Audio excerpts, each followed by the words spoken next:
Phillies have been on the road for 4 games so far, and their offense isn't moving as quick as the traffic here in Washington, D.C. Yes, they've seen the sights in New York, and they've seen the sights down here in Washington, but they want to see a little life in their offense as they step inside Nationals Park tonight for Game 2 of a 4-game series against the Nationals. Hi, everybody. I'm Tom McCarthy, joined by Matt Stairs. We're going to see Sean O'Sullivan tonight with his second start for the Phils, and Max Scherzer for his third start for the Nationals. We'll talk a little bit about Scherzer, who the Phillies saw last week, but let's talk about this offense, Matt. It has been a struggle, particularly during this 5-game losing streak that the Phillies are currently in. Well, it really has, and the inconsistent with the at-bats. Guys are going up there, and it looks like they're looking for certain pitches, and they're not looking for their strength. They're swinging at the pitcher's pitch.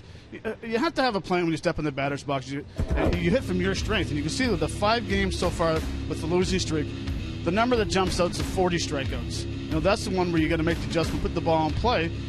The more balls you put in play, the better chance to have to score runs. Well, you see a 116 average with runners in scoring position. Now, overall this year, including the games at home, their average with runners in scoring position 149. But then you talk about the strikeouts, 21 with guys on base, which is why the percentage is so low compared to everybody else in Major League Baseball. It's almost at the point where they're trying to do too much, and they're trying to swing at every pitch. And next thing you know, they're 0-2, then they're striking out. Execution has a lot to do with it as well. Half a dozen bunts this year. All of a sudden now tonight doesn't get any easier. You have to face Max Scherzer. This guy here has an unbelievable fastball, great changeup. He's a 5-pitch pitcher. He started mixing in the cutter this year, which keeps the left-handers very honest. Right there you see a down and in slider. What I'm very impressed with him is he'll average about 92, 93 miles an hour, but when he needs to get a fastball, he can hit 97 to blow the guys away. So that's the biggest thing for tonight. They have a battle ahead against them, but I'd like to see them be really aggressive early in the count. Well, they're going to use the same lineup tonight as they used last night in the loss in Game 1 of this 4-game series. We'll see if it works. Again, it will be Sean O'Sullivan making his second start for the Phils. He did not pitch badly at all in his first outing against these Washington Nationals. Well, one guy that's really stepped up offensively for the Nats in the absence of Denard Span is Michael Taylor. Can they slow him and the rest of the Nats down? We'll find out when we return. Phillies baseball is brought to you by Toyota. Where will Toyota take you? Visit buyattoyota.com to find out. Toyota, let's go places. By Citizens Bank. One deposit checking. Keeping things simple is helping you bank better. By Xfinity, the official entertainment provider of the Philadelphia Phillies. By Budweiser, still brewed the hard way. This Bud's for you. And by Independence Blue Cross. Live fearless. Learn more at IBX.com.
Here in Washington, D.C. Picture with some of the presidents roaming around the ballpark. You'll see them from time to time before they prepare for their race later on. Max Scherzer is all ready to go for the Nationals. He's finished up his warm-up tosses. Odubel Herrera is about ready to dig in. So we're ready to begin Game 2 of this 4-game series on a very nice night, at least right now. First pitch is on the outside corner, and the count is 0-1. See Scherzer's numbers: a 0.66 earned run average. He has not picked up a win. That loss was on opening day when his defense left him. That one is looped out toward left field, and Jason Worth will play it on a couple of hops. And Odubel Herrera is aboard to begin the ball game.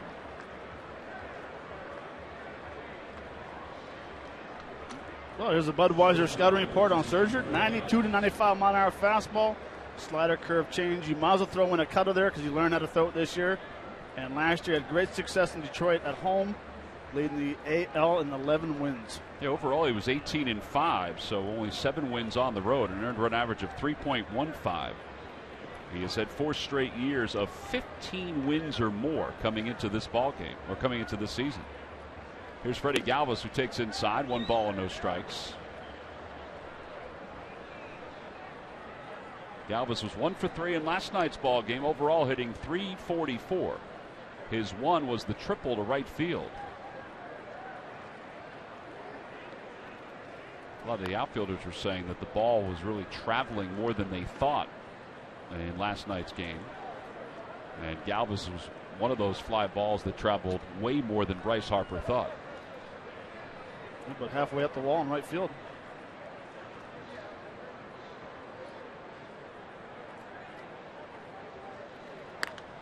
That one is a fly ball to right, not that deep. Bryce Harper's under it.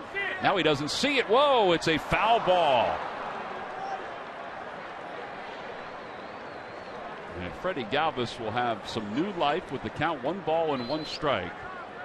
Boy, it looked like he broke after it pretty quickly, but then after a few strides, he sort of slowed up.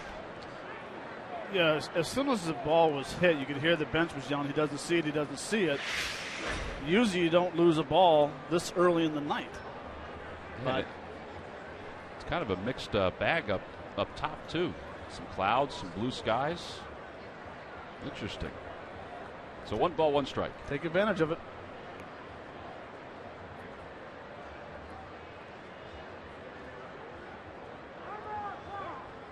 Well, Freddie had to call time there, and Herrera was off and running as time was called. To be honest with you, watching Scherzer from a distance in Detroit, I didn't realize he did this often, where he waits as long as he does. Did you see the current conditions?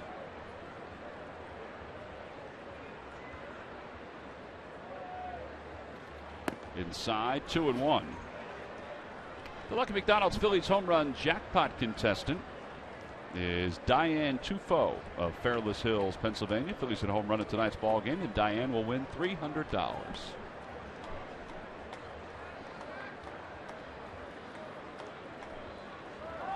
Runner goes, ball is pulled foul, and it's 2 balls and 2 strikes.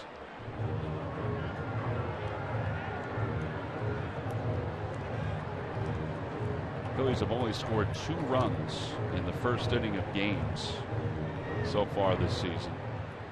Now, when you look at the other innings where they've scored runs, Ryan Sandberg's team hasn't done a whole lot better, but you get off to a good start. Sometimes it sets the tone for success.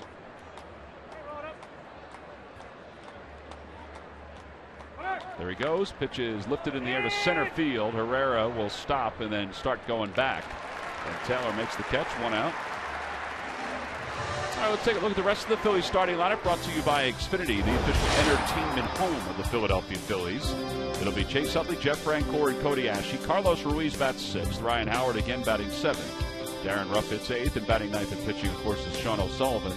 It is exactly the same lineup as last night, except for the starting pitcher. It'll bring Chase Utley to the plate. Utley was 0 for 4 in last night's ball game.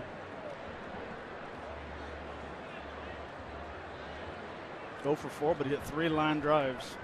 Swung the bat well last night. Takes a strike, and it's 0-1.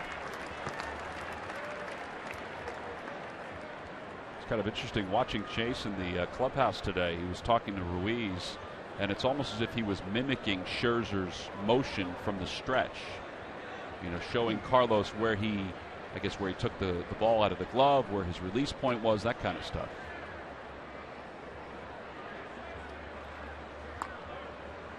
Well, a lot of it has to do with maybe he's tipping. Maybe he has his hands higher. when he's throwing a fastball, maybe they're down a little lower off speed. Chase is very good at that, by the way. 12 o'clock every day he gets to the ballpark, and he watches film and film and more film.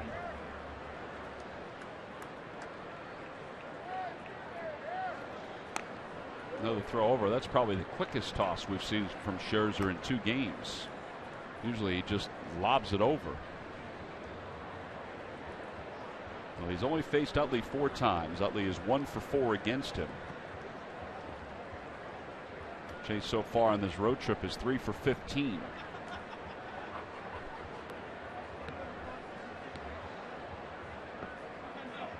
There he goes, and the pitch is lined toward right center field. Harper going back on it, and he'll make the catch 2 steps from the track. And Herrera goes back to first. Well, Herrera's trying to get into scoring position. Phillies have hit a couple of balls pretty hard against Scherzer. The one foul by Galvis and that one there by Chase, but nothing to show for it, so 2 outs. And here's Jeff Francoeur. Well, Scherzer, he will give you a pitch to hit. I'm going to have to call him Max tonight. Well, you having trouble with Scherzer? A little bit.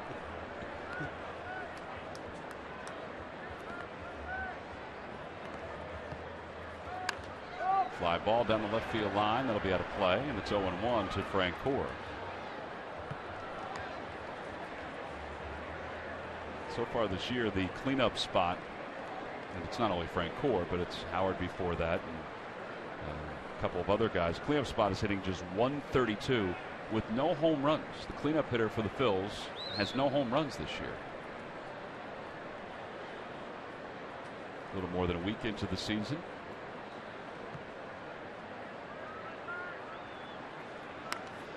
Another foul ball, and it's 0-2.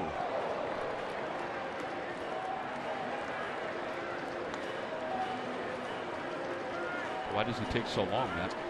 I mean, he takes a long time. At least tonight he does. He does, and I think really he's trying to control the running game by slowing it down.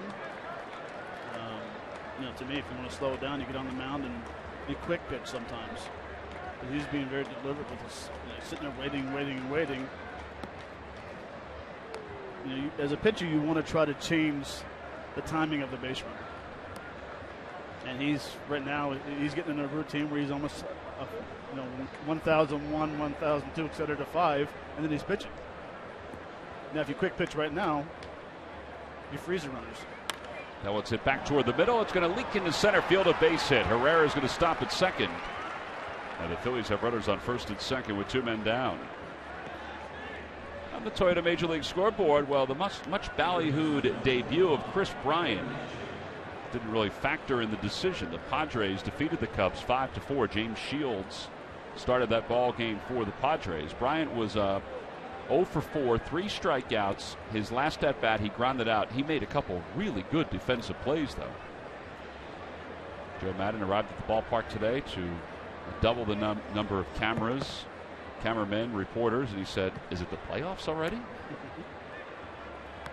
Cody Ashley waves at a breaking ball, and it's 0-1.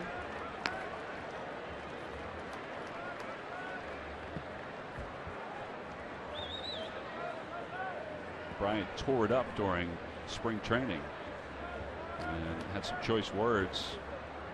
More after his agent had those choice words, but had some choice words about being sent down.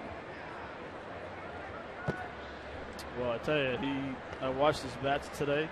He swung at everything. It's a little different going into spring training and then going into the regular season. You get those butterflies. You want to prove that you deserve to be there. Oof. He'll be fine now. Well, they put him right in the cleanup spot. And one pitch is fouled back by Ashe, and it's 1 ball and 2 strikes.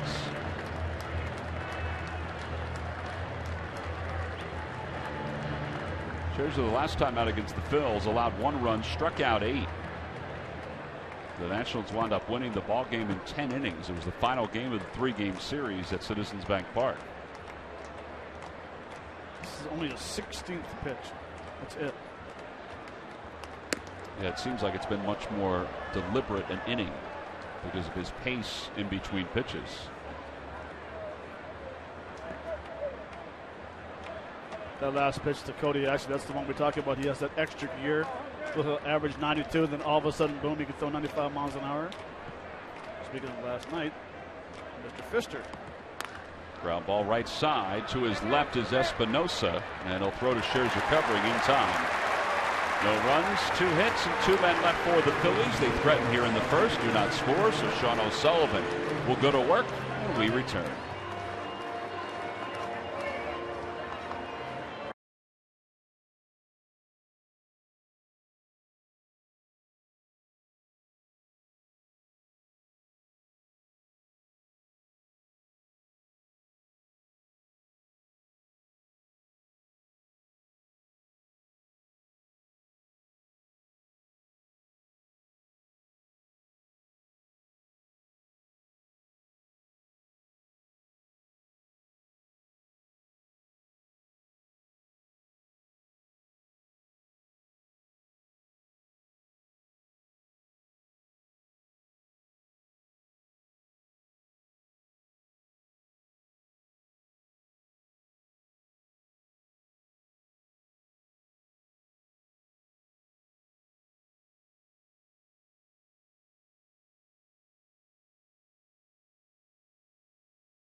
Let's take a look at his lineup for tonight's game. It's brought to you by Xfinity, the official entertainment provider of the Philadelphia Phillies. Escobar leads it off once again. Then Ian Desmond and Jason Worth. Bryce Harper bats cleanup. Ryan Zimmerman hits 5th. Wilson Ramos 6th. And the bottom third of Danny Espinosa, Michael Taylor, and Max Scherzer. They'll face Phillies right-hander Sean O'Sullivan. O'Sullivan, 6 innings his last time out, 5 strikeouts. And last year was 0-1 with the Phillies with an ERA of 6.39. And what you're going to find out of Sean O'Sullivan is the Budweiser scouting report, 87-93. There's right around 90-91 with his fastball. Slider curve change. This last outing, 6 innings, and only had 2 earned runs. There's Yunel Escobar, who takes up an in, 1 ball and no strikes. Escobar did something last night, Matt, that has never happened to Cole Hamels in a Major League Baseball game. Lead-off home run. On the first pitch. That one is pulled into left field. It'll be in for a base hit. Darren Ruff will cut it off, and Escobar will hold up at first. So just like the Phillies, the Nationals have the leadoff batter aboard. Well, speaking of Escobar, here is that home run. The first pitch from Cole Hamels. Yep, I mean, this is what you don't expect from a pitcher, especially with a guy who doesn't lead off a whole lot. It's up there, first pitch, outer half, and just like that, 1-0. Hamels had some really good comments, I thought, after the game last night.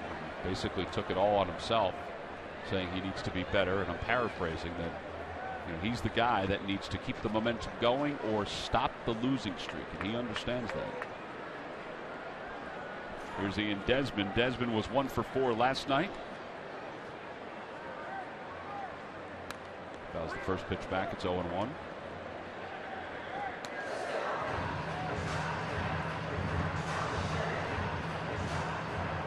Sullivan's not happy with himself already after 3 pitches.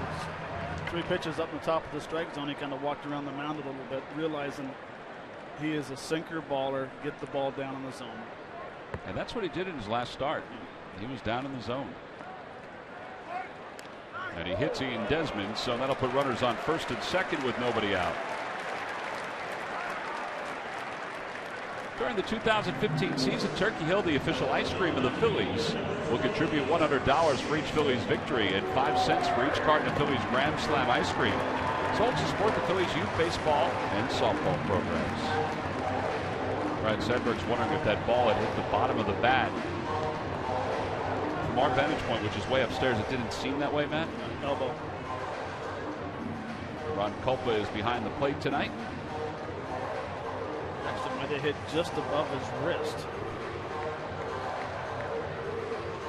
See the rest of the umpires. Brian Knight at first, Vic Carapaz at second, and Larry Vanover around at third. All right, take a look. Yeah, hit the wrist, right on the wristband. And it hit the back arm, not the front one.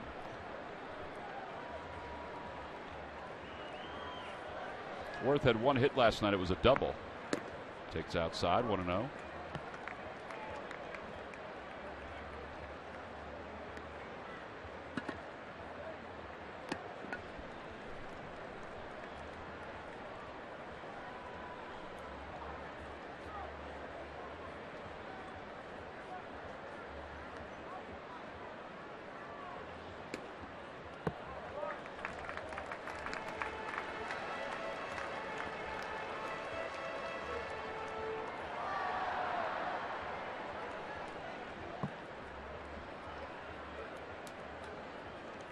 See an off-speed pitch right here.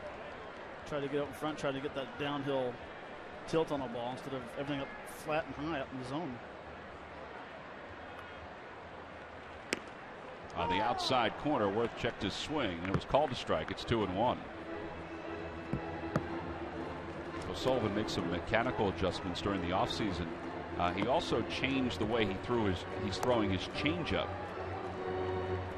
Feels like that has led to some success in spring training, still finding his way, but also it's one of the reasons why he feels comfortable pitching now here in the big leagues. Fly ball left field. Darren Ruff is under it. Escobar tags from second. It wasn't hit that deep. Get it in. Sorry. I'm with you, Matt. I'm right along with you. I was thinking the same thing. Well, it's time to take a look at our T-Mobile game changer as Bryce Harper comes to the plate for the first time. Bryce Harper's career in March and in April. He certainly gets off to good starts in his young career. 12 home runs, 31 runs batted in, with an on-base percentage that's over .380. Somebody brought up a point today saying, with all the hullabaloo about Chris Bryant, Harper's younger than Chris Bryant. Amazing. On the inside corner, 0-1.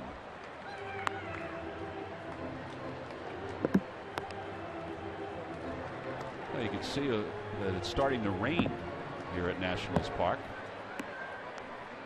There have been sort of renegade showers all around the D.C. area today. We hadn't gotten hit with anything. Play, and it's 0-2.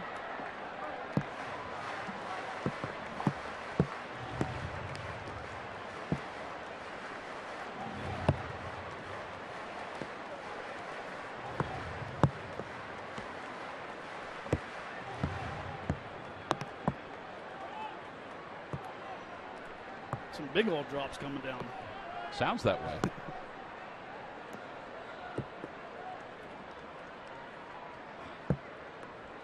Now the 0-2 pitch. A little high, 1 ball, 2 strikes.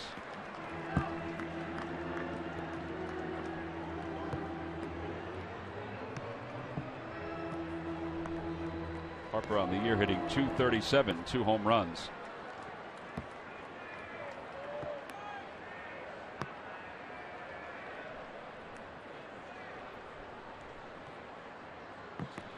Curveball lifted out toward right center field. Herrera on the run, out toward the track, to the wall. It is gone. A 3-run home run for Bryce Harper has given the Nationals the early lead here at the top of the first. Now we're talking about that T-Mobile game changer and what his numbers have been in March and April. And there you have it. It's his 3rd home run. He has 6 RBIs now. And so often this year, you look up and the Phillies are behind early in a game. This comes off on a 1 ball, 2 strikes curveball. Well, I don't think Sean O'Sullivan wanted to keep it right there, but you can see right in the middle of the plate. And really, watching Harper take batting practice today, all of his home runs he hit today were the exact same area. Well, he absolutely crushed that ball well over 400 feet. Here's Ryan Zimmerman. And Zimmerman takes outside. It's 1-0.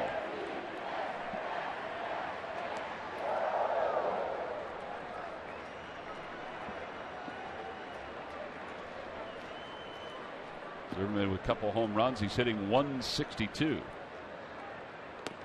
Outside corner, 1-1.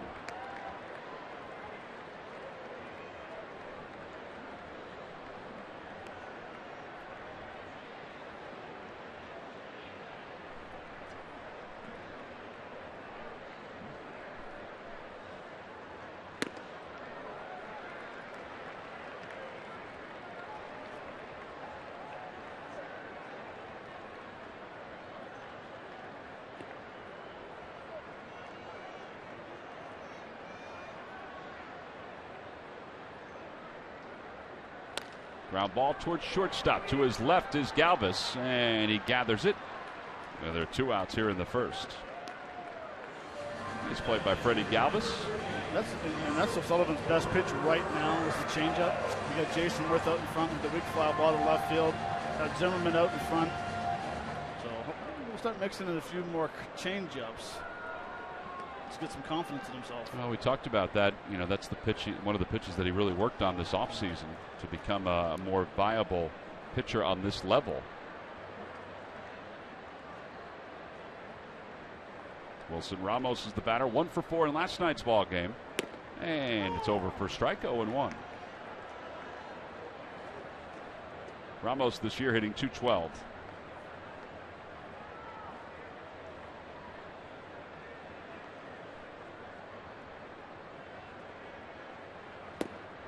There it is right there. The thing about the changeup that they've talked about is that he throws it even harder than he did in past years. Now that one was at 85. It's like a BP fastball. Well, I guess you were talking about that the other day. Or a choked fastball. You grip a baseball harder. Same arm slot, same arm velocity, but it comes out a little slower. Yeah, this is the last start he had. He had 60% fastballs, 1% curveball. Well, the 1% he's thrown so far went for about 408 feet. I think he's throwing more curveballs tonight than sliders. Yeah, but it's a changeup to me that I think he needs to start throwing more. Just a bit outside, 2-2.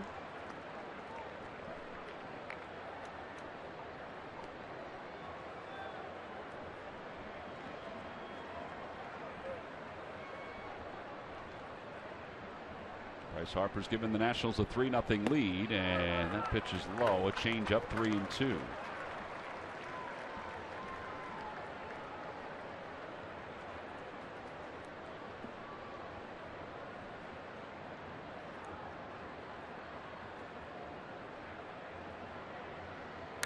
Back toward the middle, a base hit. So Ramos is aboard.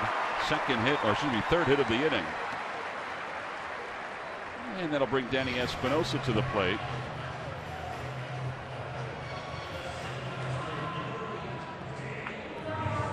Phillies starters came in with an earned run average of 4.66. In fact, in the 10 games, the starters are 1-6. Even though the Phillies had been in a lot of those ball games, they still have only won 1 game so far. The starters, that is. Danny Espinosa, clean shaven tonight. And takes a little high, and it's 1 ball and no strikes. O'Sullivan's sort of pacing on the mound. I don't know if he's. Well, he can't be mad at the home plate umpire. He's frustrated. Yeah, he's frustrated himself. Yeah. Sullivan's usually down in the strike zone with everything.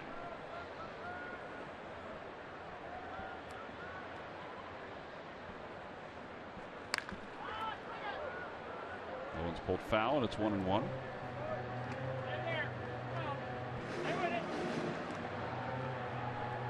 Well, so far this year, his fastball has been averaging right around 90 miles an hour.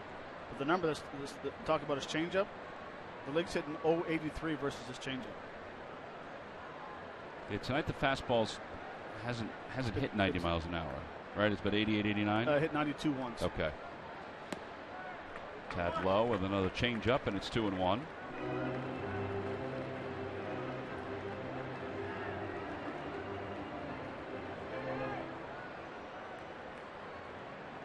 See that not a very good ratio right now. Strike to ball ratio right now. Oh.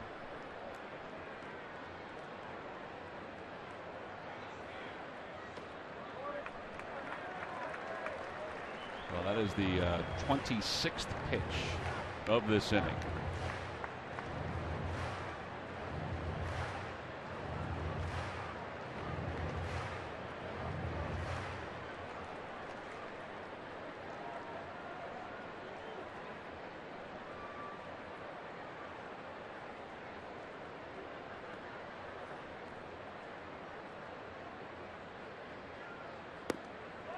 And ball 4. So Espinosa draws a walk. That puts runners on first and second.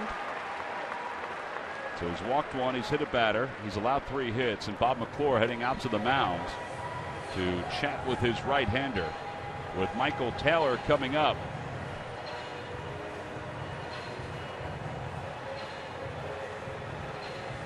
Well, his last start at home, did he struggle in the first inning and then settle down afterwards? I believe. In the first inning the other day, he allowed the home run to Bryce Harper the opposite way, but he threw only 12 pitches. 12 pitches. Yeah. And then he pitched a 1-2-3 second. He allowed a couple of base runners in the third, allowed one more run in the fourth, and then retired the side in order in the fifth and had minimal damage in the sixth inning. Yeah, he was right around the strike zone his last time out.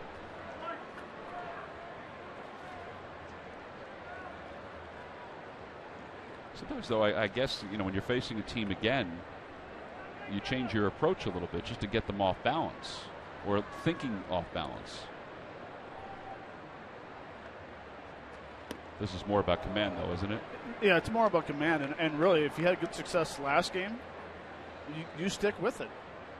If he threw a lot of fastballs inside or a lot of changeups or whatever he threw last game and he didn't get hit, you make the hitters make the adjustment. And then once they make the adjustment, then all of a sudden you go to plan B on the mound. But tonight it's all about location and throwing strikes.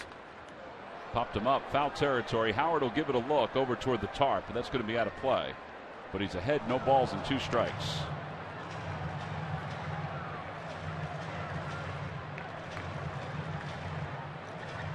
Trying to power his way through this bottom of the first and keep it at a 3-run deficit.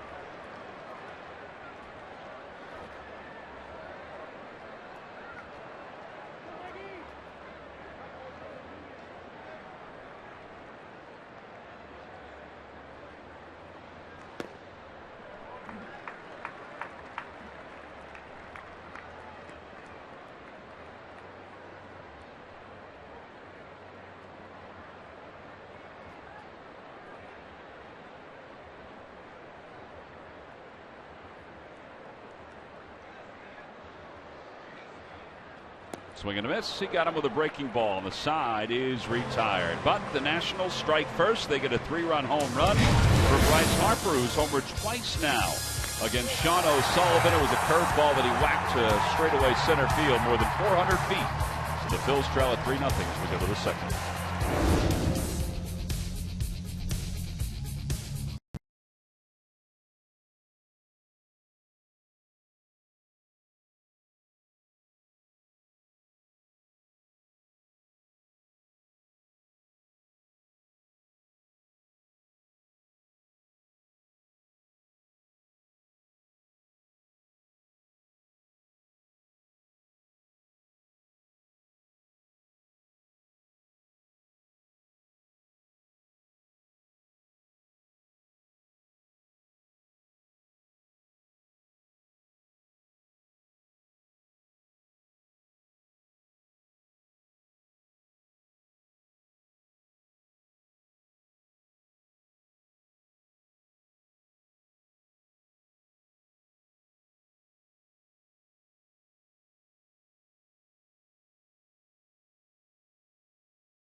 .135 first pitch against the Atlanta Braves. All fans 14 and under receive the Fanatic baseball socks. Tickets can be purchased now by going to Phillies.com. The Fanatic's birthday celebration brought to you by Citizens Bank. Fanatic is always a fan favorite no matter where we go. As he should be. As he should be. We go to the second. Carlos Ruiz leads it off. He takes high. 1 ball, no strikes. Carlos 208, 0 for 4 last night. Lifts this one on the infield. Coming down is Escobar, the third baseman, and he makes the catch. And Ryan Howard is coming up. What about facing Max Scherzer a second time there, Murph? Well, they're hoping it'll be a little bit better than after they faced him the first time, guys. He certainly is a terrific pitcher. You see 5 different pitches for Max Scherzer, and Matt, as you talked about, he added the cutter most recently. He only throws that about 5% of the time, but a lot of hard stuff from Max Scherzer. 68% of the time, you're going to get a fastball. And Ryan Sandberg was asked, well, how do you approach a guy like this? And he said, well, they've been telling the hitters that you're going to get a pitch to hit during this at-bat, and you have to be ready to hit it because you may only get one. More often than not, it's going to be that fastball, and you have to be ready to hit it because he's not going to give you a whole lot of other opportunities while you're at bat. Cody Ashley talked about seeing him for the second time and saying that, you know, anytime you get a chance to know what a guy has to offer and get another shot at him, you're going to be a little bit better prepared. So that's what they're hoping for tonight, but the key is to be aggressive because you may only get that one shot in your at bat. No, and I agree 100%, Murph. That's one of the things where you're facing a guy that throws a heater. You know you're going to get a fastball, and it might be a good pitch to hit. You better put a good swing on it because all of a sudden he can back with the other 4 pitches and make you look silly. So I think the scouting report is right on for tonight. Be aggressive early. 1-2 pitch to Howard, and he takes outside 2-2. Now, does that change at all, Matt, now that they're down 3-0? I don't think it does, but from your standpoint? No. The last thing you want to do is take a fastball right down the middle, be 0-1, where he can go ahead and start really throwing the curveball, the changeup, everything for strikes. That's a pretty good take right there, by the way. Is still be aggressive in the situation.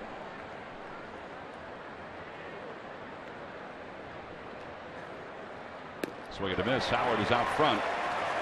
And that's the first strikeout for Scherzer, who has 17 now in less than 15 innings of work. Well, this is just a nasty 3-ball, 2-strike changeup right here. You think it's going to stay up in the zone and it dips last second. That's the reason why he can throw that 3-ball, 2 strikes. As you see, the Nissan keys to the game, the hitters be aggressive early in the count.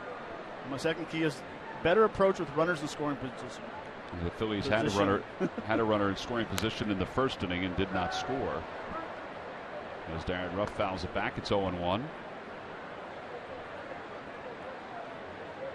Ruff was 1 for 3 with an RBI last night. The RBI came on a sacrifice fly, and the one was a double the opposite way.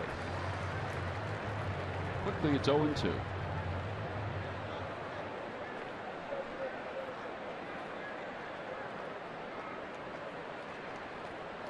Swing and a miss, and Ruff is struck out.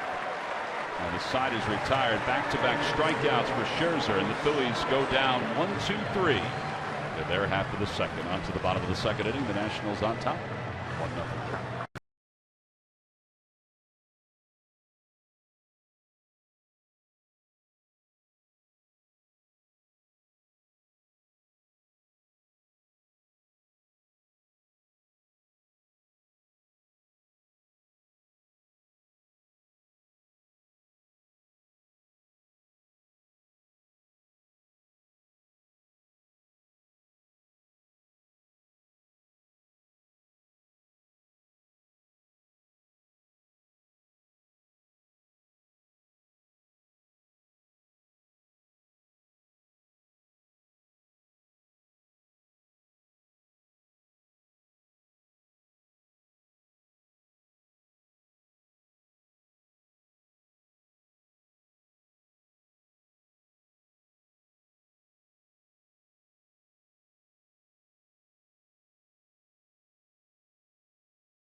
Philly sports fans. Start your day with Rob Ellis, Jillian Mealy, Barrett Brooks, and Sarah Baker on Breakfast on Broad, presented by Virtua Joint Replacement Institute. Weekday morning 6 until 8 over on the Comcast Network. Max Scherzer will lead it off here in the bottom of the second. Scherzer has 1 hit so far. He is 1 for 4. And he takes on the inside corner. It's 0-1. So you had a nice early morning. Got a little chat with them this morning? I did. I was on with Rob and Jillian, and Mike Ditka was on also today. Nice. Yeah. Not with me, but he was on. He was on. With you. Ground ball to shortstop. Galvis to his left. And there's 1 away. And what was the main topic you guys talked about? Talked about everything. Phillies offense. Ryan Howard batting 7th, and Rob asked whether I thought he would stay in the 7 hole, and I said I thought he would. More than anything, I said I thought he'd probably stay out of the cleanup spot for a few days. And we talked about a lot of things that you and I have talked about the fundamentals, about making sure that you do the little things to win a game. I think that's what we talked about. It was pretty early. Here's Yunel Escobar. And Escobar fouls it away off to the right.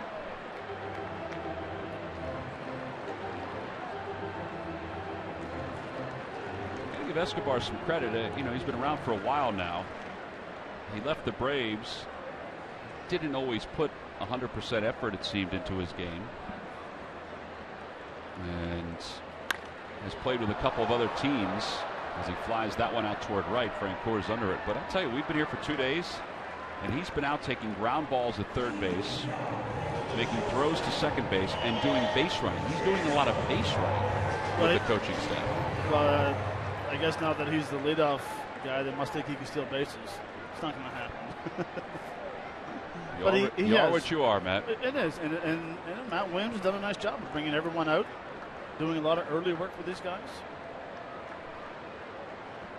And Desmond is the batter with 2 outs.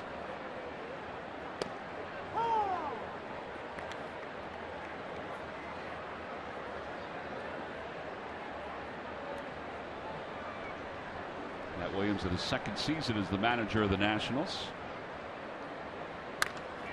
Off the mound, Utley flags it down, spins, fires to first, and it is not in time. What a play by Chase Utley. Great pick by Ryan Howard as well. Sandberg coming to the top of the step again. Yeah, Freddie Galvis signaled, I don't know what Freddie saw from shortstop, but Freddie signaled initially thinking that the out should have been recorded. Well, this is just an unbelievable play. Gets up, spins, makes a strong throw. Looks like he did get across the bag in time.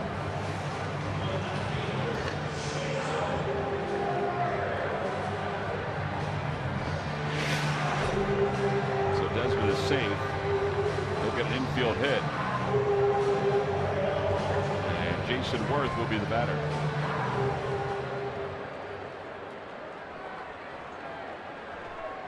Jason flying to left his first time up. He's 0 for 1.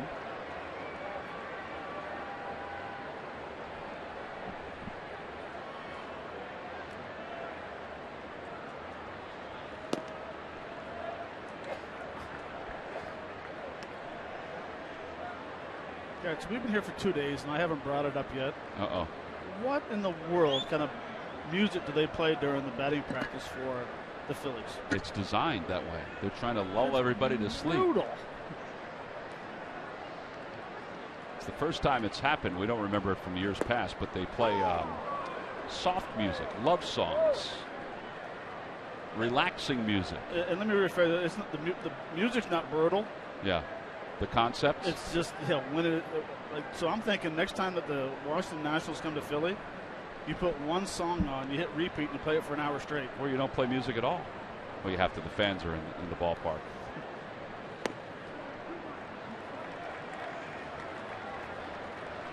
I think we've heard Christopher Cross, Engelbert Humperdinck tonight. You might have heard a little Barry Manilow. Yep. Journey. Right, little Journey, but the slow Journey, nothing upbeat. No, isn't that the song that Murph was singing to up here? 2-1 pitch to Worth. That's in there. It's 2-2. Murph, you like that music that's playing during the Phillies batting practice? Well, you know, I have eclectic taste, so some of it was pretty good. I'm not afraid to say that. It was the music you danced to at your prom or at your wedding. That's what it was. I think it might have been. They had Crazy for You from Madonna today. Right, Crazy for You. Yeah, I saw Ryan was taking swings when that was happening. Sheriff, too. A little Sheriff.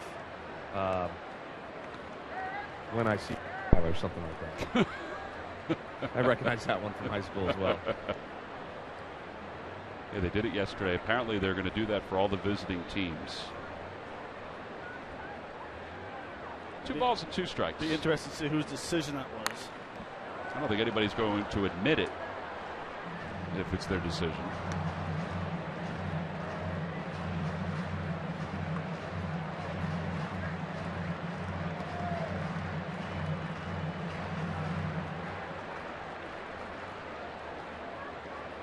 I mean, if I had to guess, the one person I'd be thinking of would be this guy right here.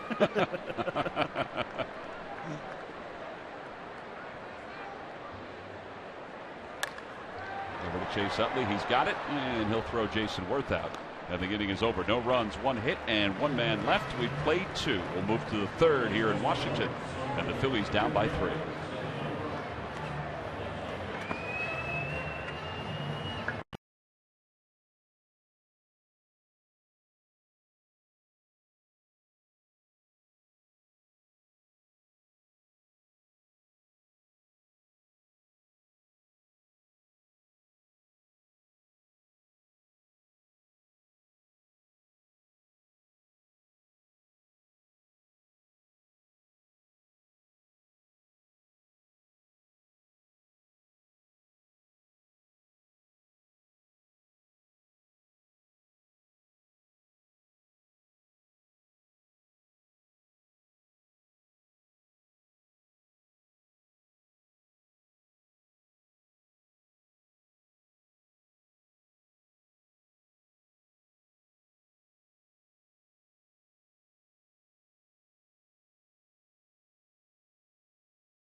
.com. Go to the fan section for all the information. Please submit your answer on the subject line. All right, here's the question. Who are the 2 American League teams that had a higher run differential than the Nationals last season? Who are the 2 American League teams that had a higher run differential than the Nationals last year? Answer will be revealed a little later on. That seems to have one of his answers already written down. Toronto Sullivan leads it off here in the top of the 3rd.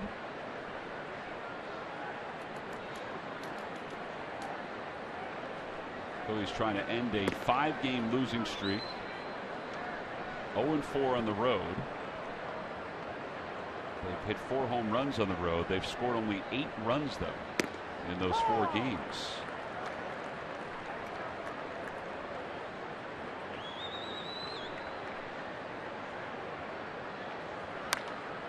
Play. Pretty good swing, and it's 2-2.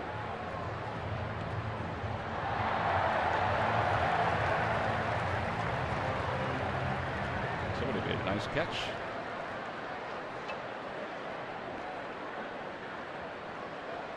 Breaking ball and strikeout number 3 for Scherzer. He has retired the last 3 hitters on strikeouts. And 1 out. We'll go back to the top of the order for Odubel Herrera.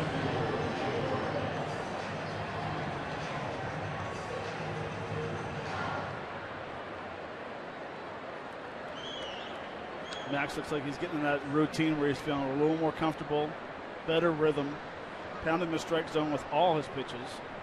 I think it really started with Ryan Howard's 3-ball, 2-strike changeup he threw. Herrera takes outside. It's 1-0. What adjustments would a guy like Scherzer have to make coming from the American League to the National League, coming back to the National League from the American League? I don't think any. A fly ball out to right field. It's pretty well hit. Harper's going back toward the wall. He jumps. It's off the top of the wall. Herrera could fly. He's at second base, and he's on his way to third. He'll have his second major league triple, and the Phillies have a runner in scoring position with one man down. Well, I think his first adjustment, he has to figure out how to get Herrera out in the National League East. Very true.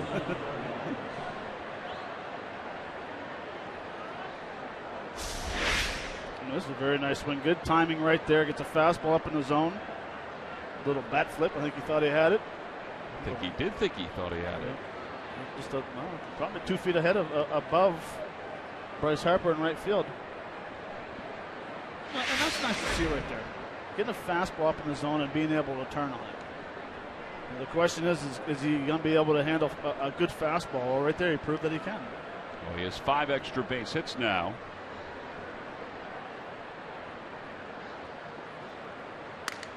Broke a bat looper out towards second on one hop. Espinosa's got it. Herrera's going to score. It's an RBI for Freddie Galvis, and it's a 3-1 ball game.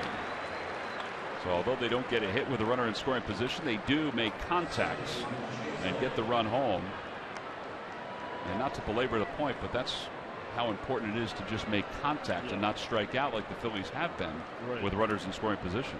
And we talked about it in the open, the amount of times they've been striking out with runners in scoring position. Well, he gets a fastball early in the count, breaks his bat, but doesn't matter. He stayed in the big part. That's where you say, I'll sacrifice an average for an RBI right there.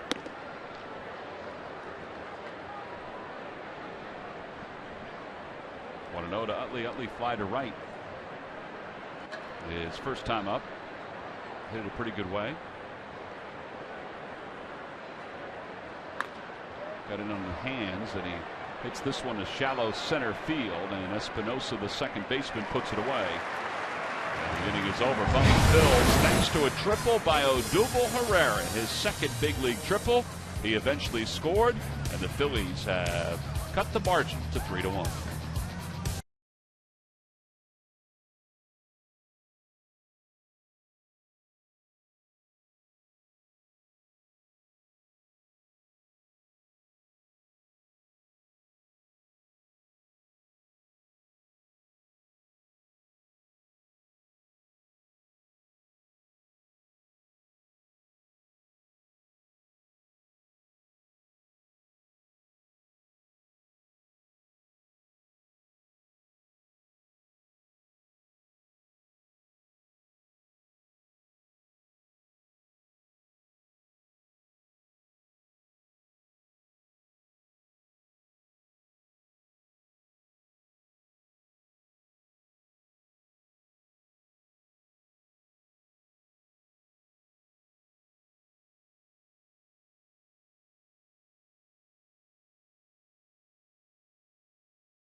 Hot or iced coffee is just $1. McDonald's, I'm loving it. And buy the Quality Plus Sports Stores. Go further. Bottom of the third, Phil's got to run back in there. Half of the third, Bryce Harper will lead things off for the Nationals. And he takes outside. It's 1 ball and no strikes. Nationals came into tonight's ball game in 3rd place in the East. The Mets were on top 7-3. Then the Braves 6-3. And the Nationals 4-6, and the Phillies and the Marlins were tied for the bottom of the National League East, each at 3-7.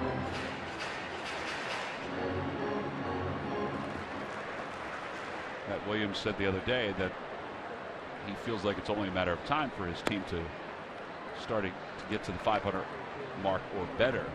I mean, it's probably true. Yeah. It is. First week of the season does not make any season. Braves started out 5-0. 1-3 since then. There's a foul tip. And it's 2-2 to Harper.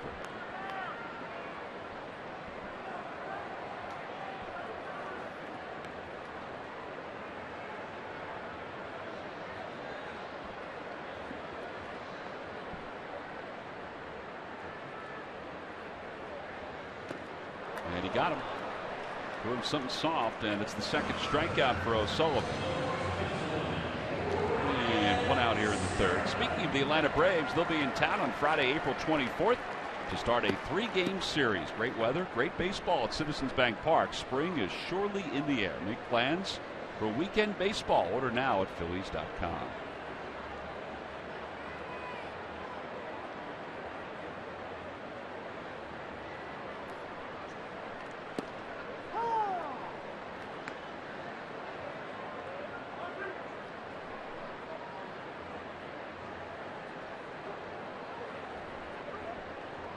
Zimmerman grounded out to Galvis his first time up.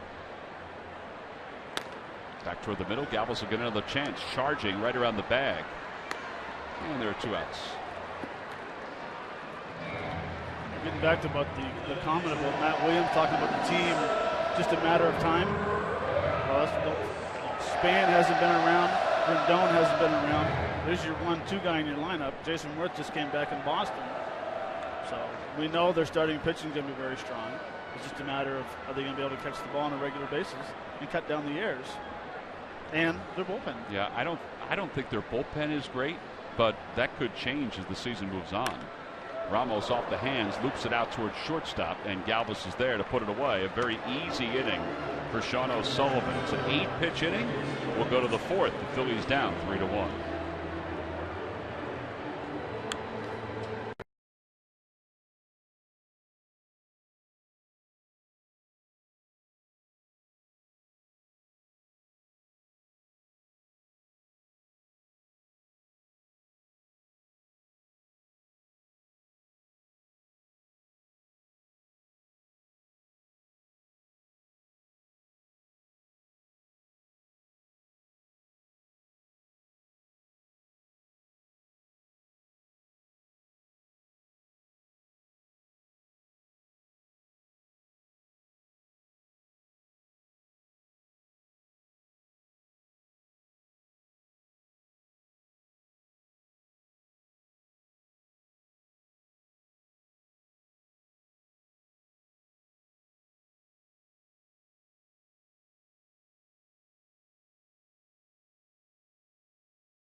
It was April 17th, 1976, when Mike Schmidt hit not 1 in the 5th, but not 2, this one in the 7th.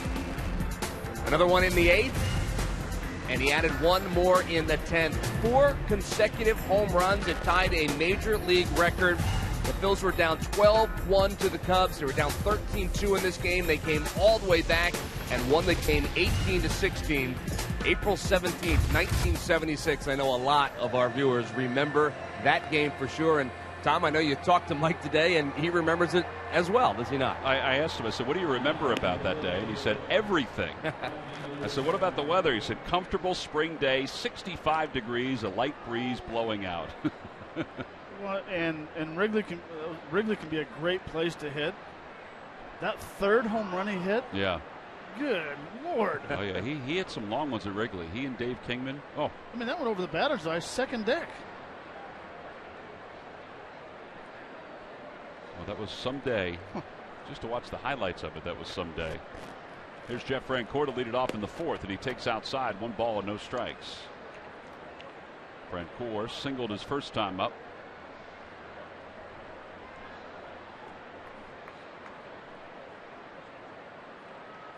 outside again, 2-0. Schmidt has such a short swing now and powerful swing. Consistent. Very. And Francoeur fouls that one off Ramos.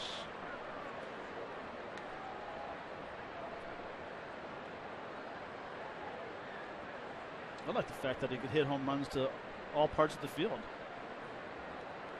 I still can't get over that home run hit to center. Down the left field line, that'll be out of play for Francoeur. It's 2 balls and 2 strikes. Every year we talk about that 4 home run game. It gives us a chance to take a look at the box score of that ball game. I mean, there's some, there's some great numbers, and there's some bad numbers too. Rick Russell, who started that game for the Cubs, won 7 innings, allowed 14 hits. Off the hands to Francoeur, out towards second, caught by Espinosa. He also allowed 7 runs.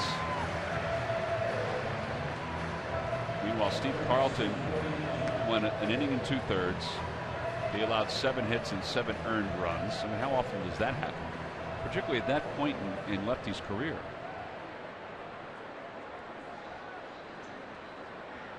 Offensively, there were 2 Cubs that had 4 RBIs in the game. Rick Monday, who was leading off, and Steve Swisher, who was catching. Ground ball foul by Ashe. No balls and 1 strike. Is that Nick Swisher's uncle? Yeah. No, it's father. Father.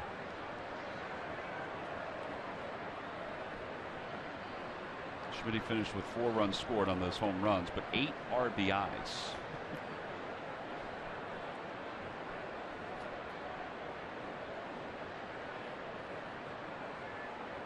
Phillies with 18 runs that day, 24 hits.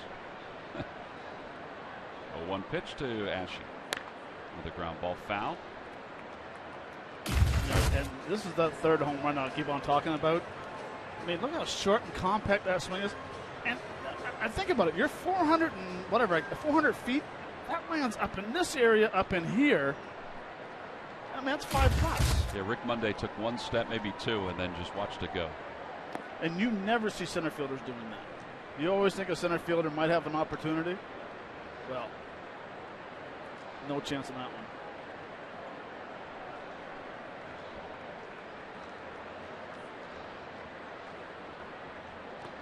Two balls and 2 strikes to Ashe. Ashe grounded out to second his first time up. His average sits at .414 with a home run and 2 RBIs.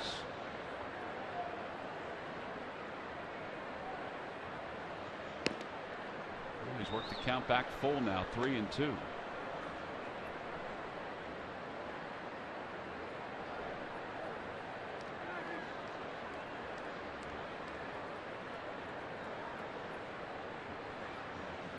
And a call, strike 3. I think he was fooled by what Scherzer was throwing there. Yeah, he wasn't looking fastball, that's for sure. 4 strikeouts for Scherzer, who had 8 in his first outing, 8 in his second outing. You can just tell the reaction. His foot's still up in the air. Looks like he's sitting soft. Fastball away. Outer half.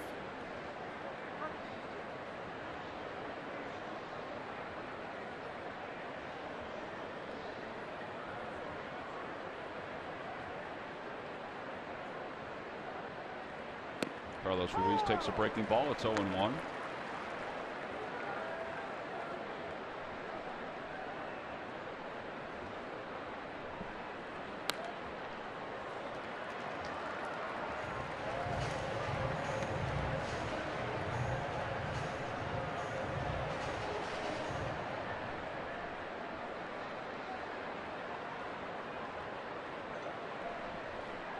Swing and a miss, and Ruiz is struck out.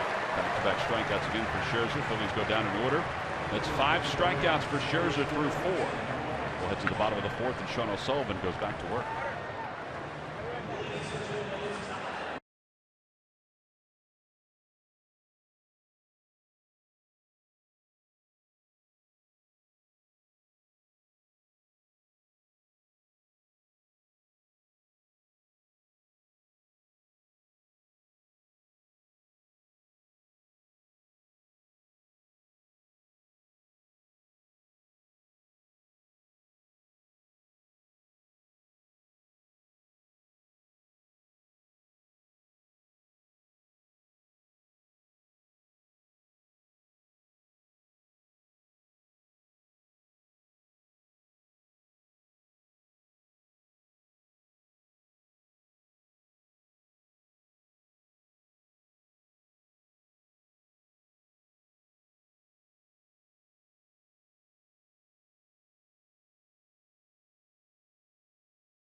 Pro X clocks in at 70 pages per minute. Get yours today for up to 50% off from who? But WB Mason. Well, with Matt Stairs and Greg Murphy. I'm Tom McCarthy. We go to the bottom of the fourth inning. Espinosa walked his first time up.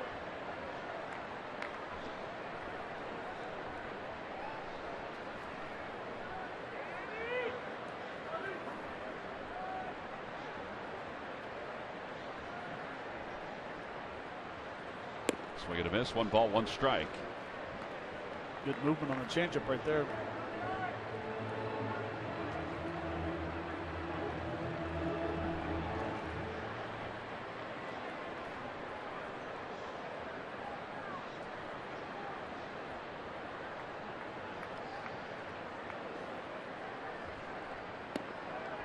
little low again. 2 balls and 1 strike. O'Sullivan 31 pitches in the first inning, 12 in the second, and 8 in the third. Boy, he needed the third inning. If you listen after every swing or every pitch that is taken, you can hear someone yelling from the bench. Jason Worth. Well, what's he yelling? Fly ball to center field. That's well hit. Going back on it is Herrera. Back to the wall, and it is gone. It would have gone to the same spot where Harper's went if that fan hadn't touched it. But for Espinosa, it's his second home run of the year. Second home run hit tonight by the Nats, and it's 4-1.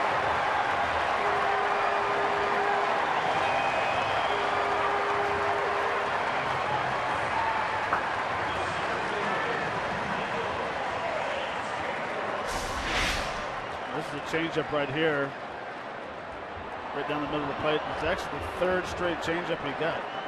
That one there, he left it up in his own and almost made a great play by the fan in right center. He misjudged at the fan. Yes. Hit him in the wrist instead of right in the hand.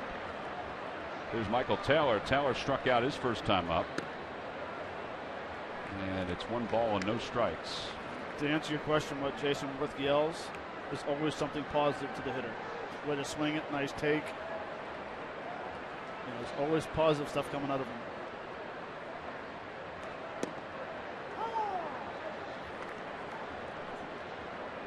Not really much you could say there. No.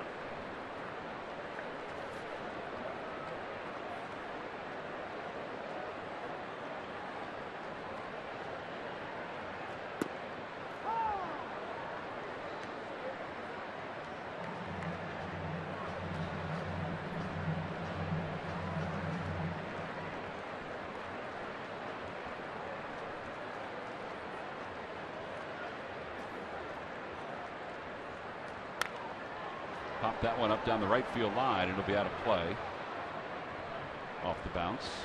And it remains 1 ball and 2 strikes to Taylor.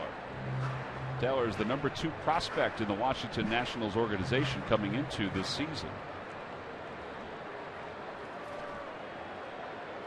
There's 2 strikes on him. He's choking up a little bit on it. And he loops that one on 1 hop out toward Galvis. Good play by Galvis. It got on him quick. And 1 out. Phillies baseball is brought to you by Chevrolet. Visit your local dealer at ChevyDealer.com. By Xfinity, the official entertainment provider of the Philadelphia Phillies. And by Nissan. Choose Nissan today for great offers on our most exciting lineup ever. Shop Nissan.com. Scherzer grounded out to shortstop his first time up. And there for a strike, it's 0-1.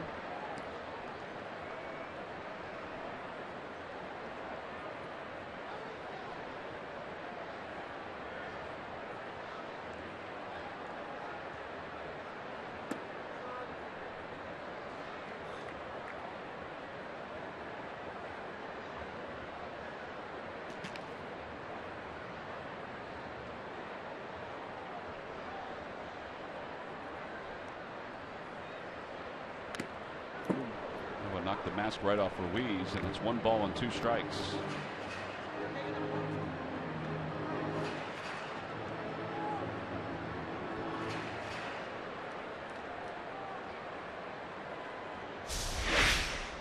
This is just a salt right off the face.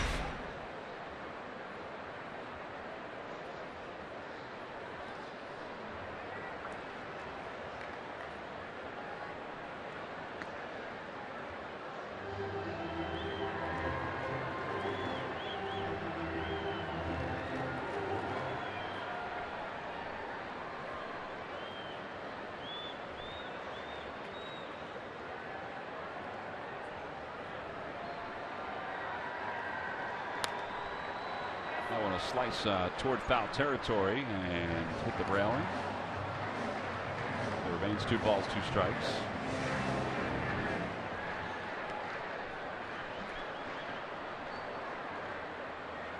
Pretty good crowd on this Friday night, considering there's a hockey game in town too.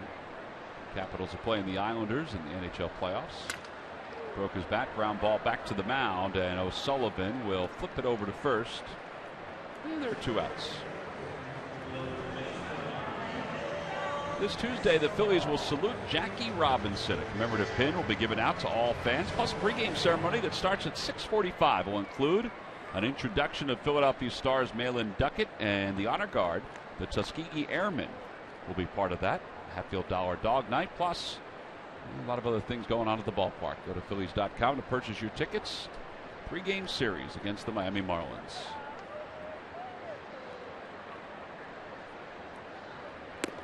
Escobar takes on the inside corner. It's 0-1.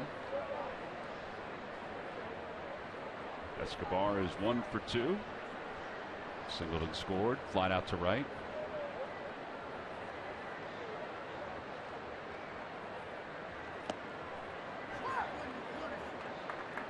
I do believe he's upset with himself that he took a hack at that pitch. That was the dreaded underwater swing right there. Where you want to swing, you don't commit. Hope he stays underwater. Nope, he didn't stay underwater. 1 ball, 2 strikes. Now he's got it figured out. Now you got to throw something else. Well, if you just watch hitter's reaction, he'll be shaking his head after he makes a bad swing. Does it take, and now all of a sudden his head's bobbing up and down like, yeah, I know what I'm doing now. Toward the hole, backhanded by Galvis, sweeps the throw over to first in time to get Escobar. Fantastic play by Freddie Galvis to wrap up this 4th inning. 1 run on the home run by Danny Espinosa.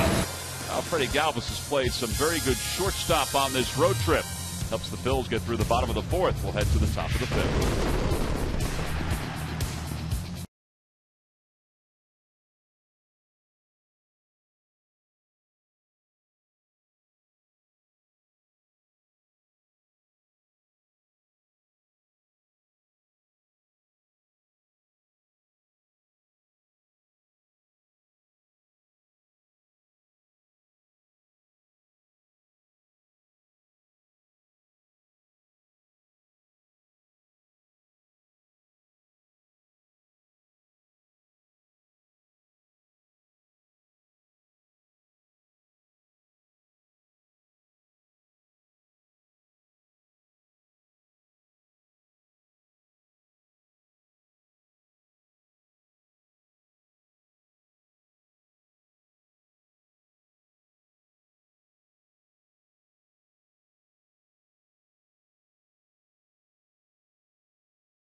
Answer. All right, Matt, here's the question one more time. Who are the 2 American League teams that had a higher run differential than the Nationals last season?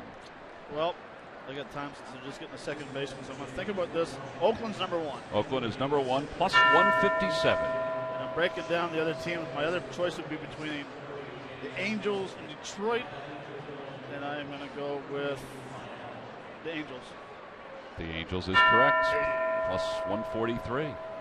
What was Detroit's? Oh, you don't have that deal. Log back on to Phillies.com to find out if you're the winner of a Phillies prize pack. I don't have it, but I will get it. They must have been 4th. They had to be 4th. Or 3rd.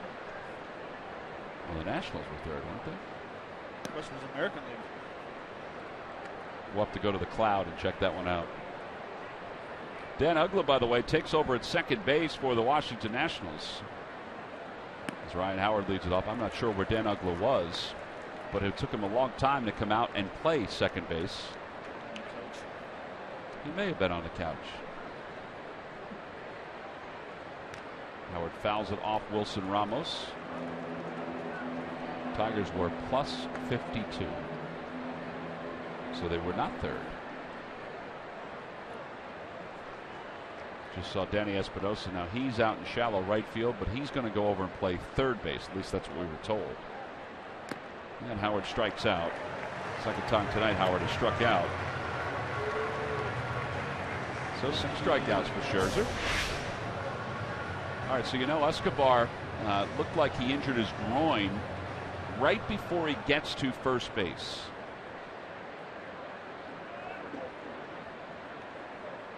Right there, it looked like he, ooh, man. And was in some pain. Darren Ruff lays off. It's 1 ball, no strikes. Well, he was playing third. There's Espinosa, moves from second to third. He was playing third for Rendon, who has not started to play in any games yet for the Nationals in his rehab. There's Dan Uggla.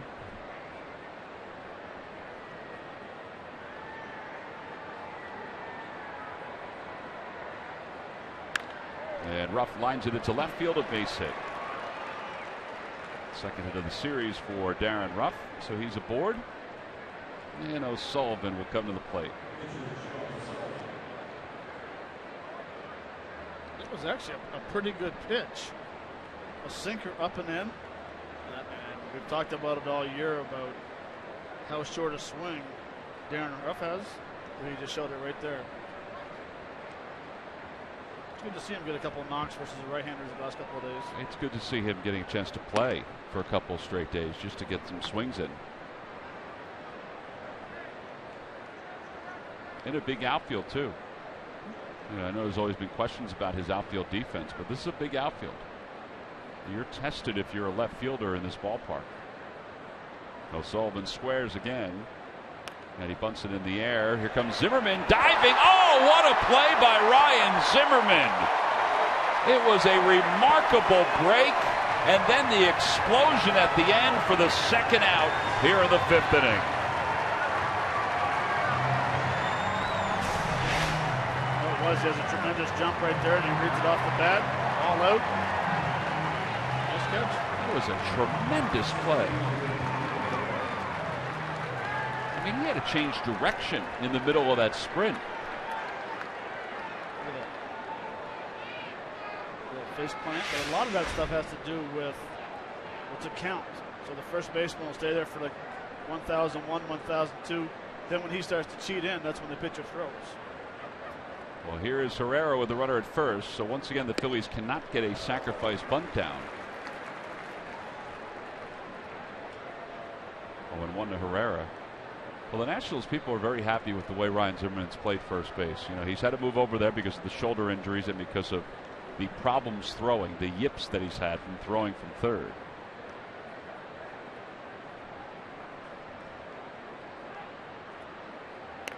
Little cue shot, spinning back towards Scherzer, who's off the mound fast. Side is retired. No runs, 1 hit, and 1 man left. Scherzer helped out by his defense here in the 5th.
Citizens Bank's Champions in Action program recognizes nonprofit organizations that are making a difference in our communities. Congratulations to our latest champion, Philadelphia Academies. To learn more, visit citizensbank.com/community. Good banking is simple, clear, and personal, and that's helping you bank better. Citizens Bank.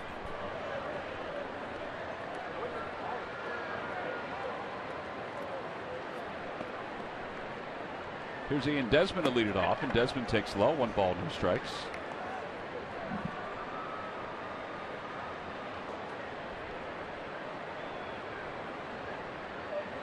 Desmond hit by a pitch his first time, singled in the second.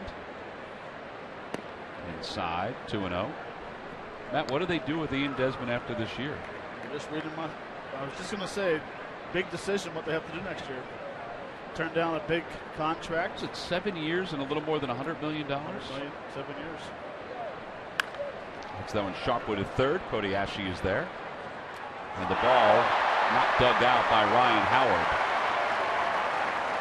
It was a low throw. I'm sure they'll score that an error charge to Ashe, the second of the year. Howard saying it was his bad. Ryan usually handles those throws. It almost seemed like the ball had a little more carry than expected. He went out to pick it. Just kind of missed it. He did just kind of miss that. I mean, it was a short hop. It almost seemed like he thought it was going to be out farther with a bigger bounce. The ball stayed down. So they give the error to Ashe, but they could have given that error to Ryan Howard, but it was a low throw. So here's Jason Worth with a runner at first base. Worth is 0 for 2. He's flied to left. He's grounded out. This is low. 1 ball, no strikes. Anyway, back to the Desmond stuff. I mean, he has 3 straight years of 20 home runs and 20 stolen bases or more. He's won 3 straight Silver Slugger awards. Now, the errors in April have been a problem, obviously. But I would think in the open market, he's probably going to make a pretty good amount of money. Whether he makes 7 years, $105 million, I don't know. Yeah, I'm not sure if he'll get the $100 million mark again, but he's worth it. I mean, he's exciting. He plays the game very hard every day. He wants to be the best at his position. I remember talking to Rich Doobie about him. Rich Doobie's son Michael played against Ian Desmond when the two were young, and I said, did you ever think he would make it to the major leagues? Watching him play in Sarasota, he said, I thought there was a chance he would make it as an outfielder because he was such a good athlete. 2 balls, 1 strike to Jason Worth.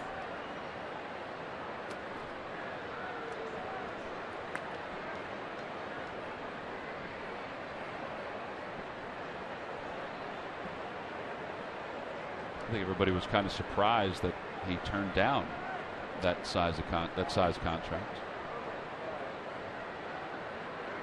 Another throw over to first, and he's back without a tag. It may pay off for him. Certainly paid off for Jason Worth when he signed his deal with the Nats.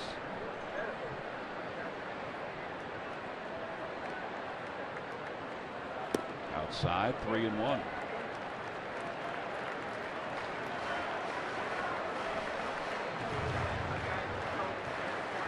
It'd be interesting to see. I mean, unless it's the first offer that was given to him. Maybe he thought they were going to come back with a little bigger offer. He wasn't going to get stamped offer.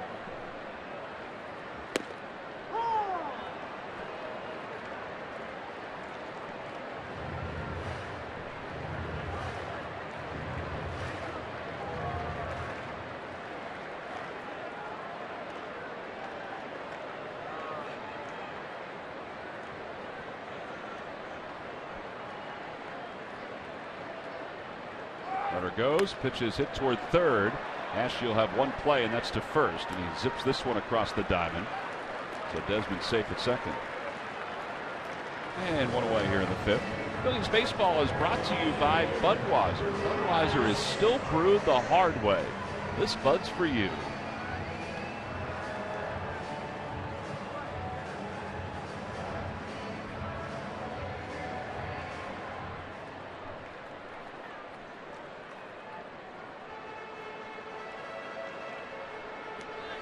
Well, here's Bryce Harper with first base open.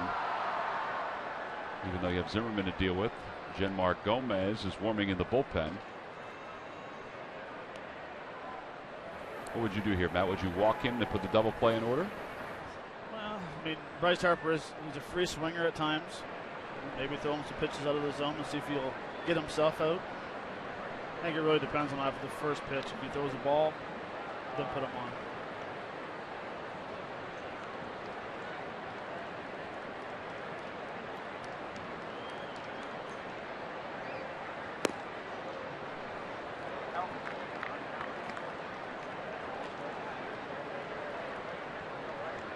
Major League Scoreboard, Josh Donaldson. He was hit by a pitch in yesterday's game against the Rays. Well, he's bounced back. He's hit a 2-run home run for the Blue Jays. They lead the Braves 4-2. It's his first one of the year, isn't it? That could be his first one, yeah. It is. How about all the talk about their turf up there in Toronto? You know they changed the turf. They've put in a new AstroTurf, and apparently, you know how the ball used to skip quickly off the turf in Toronto? It's not skipping quickly anymore. They said it's moving like grass. The baseball is moving through the turf like it moves through grass. Now, is this new turf this year? This year. So it's different than the stuff they had last year with the fake grass. Yeah. I don't know what it looked. I mean, we haven't been up there, obviously. We'll be up there later this year. But they've made the adjustment, and some of the players are like, whoa, wait a minute. We used to like to, hit some ground balls off it and see if we can get some hits through the holes. Of course they like that. Yeah. And now they're going to put Bryce Harper on, as we suspected.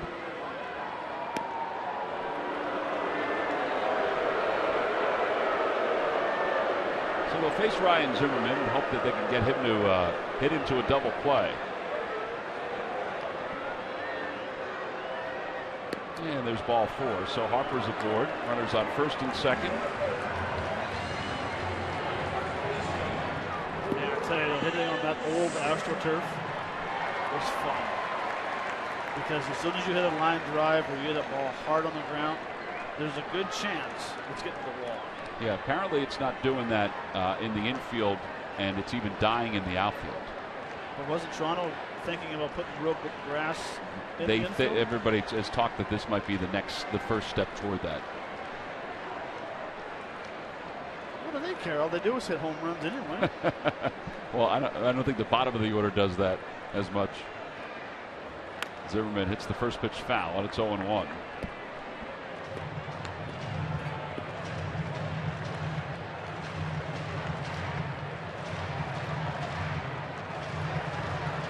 Zimmerman is 0 for 2. He's grounded to shortstop twice.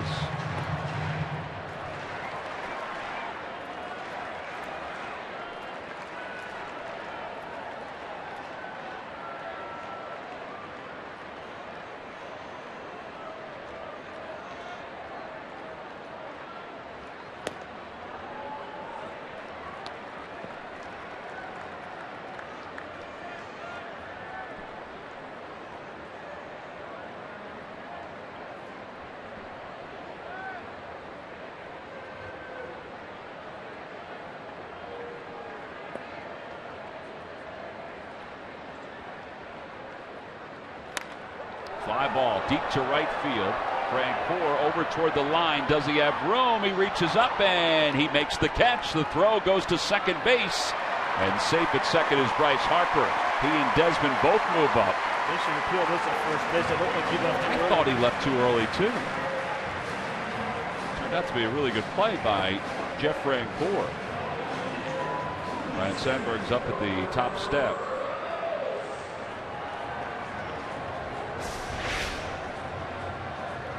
Not a lot of room. No, he does a nice job getting over there and knowing the wall. Makes a nice play. But I was just really surprised at how quick Harper got from first to second. Well, they are going to appeal this. It looks like Ryan Howard is standing on the first base bag. Now he has to get on the rubber, step off, and then throw to first base. Now this is a reviewable play. They toss over to first, and safe at first, says Ron Culpa. And Ron Culp saying that he has it lined up. I wonder why they won't ask for a review on this. You know, Matt? Because it is reviewable this year.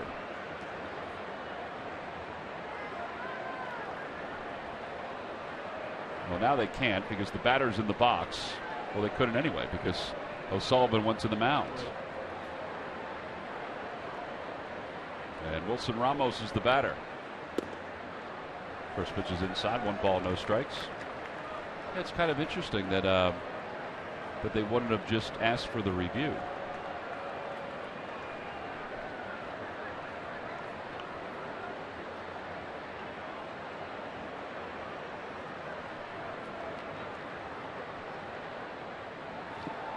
Good pitch, 1 ball, 1 strike.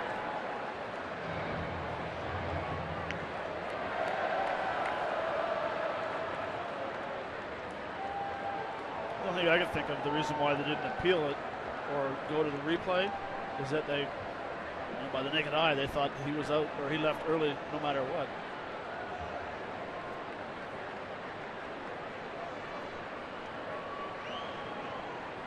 One ball, 1 strike to Wilson Ramos.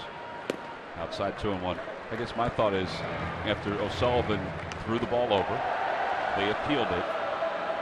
Ron Culpa had a few words for the Phillies dugout. Why not at that point did the Phillies not ask for the review? They could have, but maybe they looked at it and saw that he didn't leave early. But that is one of the newer ones this year. Tag ups on fly balls. Tag plays around the bag. Chopper over to third. Cody Ashley's got it, and this should take care of the inning, and it does. So O'Sullivan works around the leadoff error by Ashley over at third. No runs, no hits, 2 men left in scoring position. We've completed 5 with the Nationals leading the Phillies 4-1.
The 2015 season.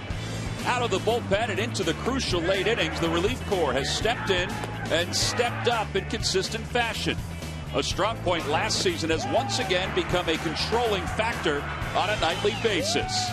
With a few new faces and Papelbon ready to close the door, the back end of each game has belonged to the Phillies. And it's brought to you by Independence Blue Cross. Live fearless. Freddie Galvis will lead it off here in the top of the 6th inning. The Phillies hope that they can get to the bullpen with a lead, but they've got some work to do offensively. They trail it 4-1. It'll be Galvis, Chase Utley, and Jeff Francoeur here in the top of the 6th inning against Max Scherzer. First pitch is a strike. It's 0-1. Boy, Scherzer's been as good as advertised. His ERA is down under 1 again. 0.96. He started out at 0.66, gave up the run, and now has worked it back under 1. You're going in the top of the 6th inning. He's got 65 pitches. Yeah. 44 strikes, 21 balls. He just knows how to pound the strike zone. Looks like it came from the side a little bit more. And it's 1-2. I think if you ask the Tigers, they probably wanted to keep him. But he got an amazing contract from the Nationals. I mean, he's going to get paid for years and years and years after his playing career's over. Off the tarp, foul.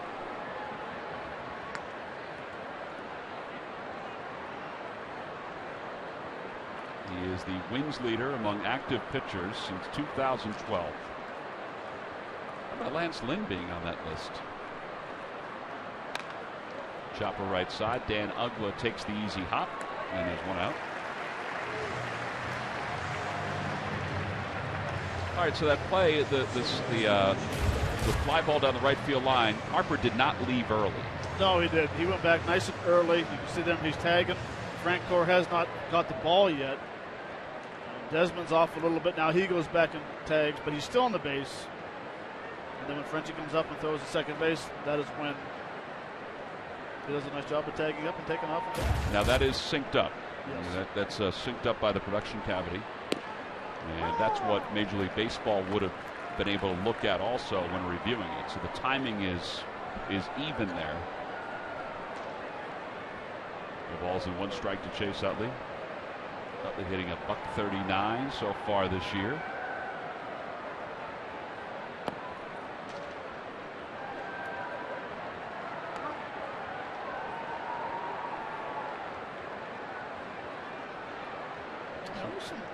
Sorry, Tom. There's a few players this year that have got off to a very slow start.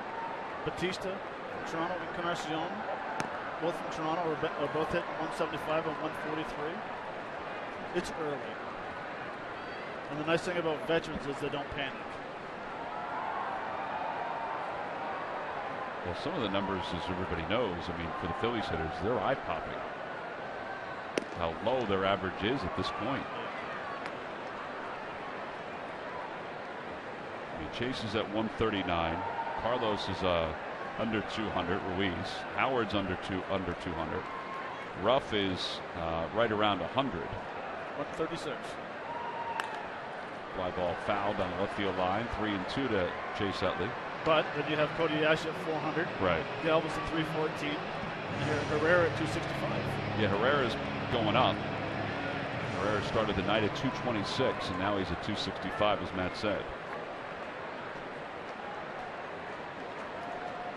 3 balls, 2 strikes to Chase. It's that one sharply. Diving stop by Uggla on 1 hop. Well, there's not much you can do about that. That was an outstanding play by the Nationals' second baseman. 2 outs. This is just back-to-back innings where you see tremendous defense with these Washington Nationals. Hard hit ball. All out, nice play to his left. This is tough luck right there. It's the original first jump. He's always played pretty good defense. Yeah, he's improved since he started. He has. The reason he improved was because of his years in Miami working with Perry Hill. Perry Hill is an infield coach that can make anybody better. 0-1 pitch to Frank Core, and he hits it down the right field line. Harper ventures toward foul territory and runs out of room.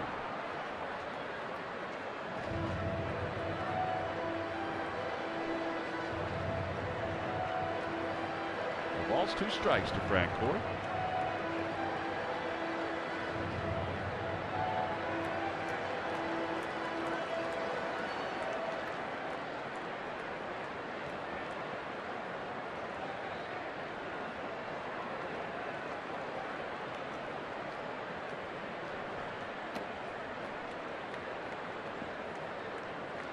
By the way, Stanton's starting to heat up a little bit. Another home run today. Did he hit another one? He's continuing to be the all-time leader in home runs for the Marlins.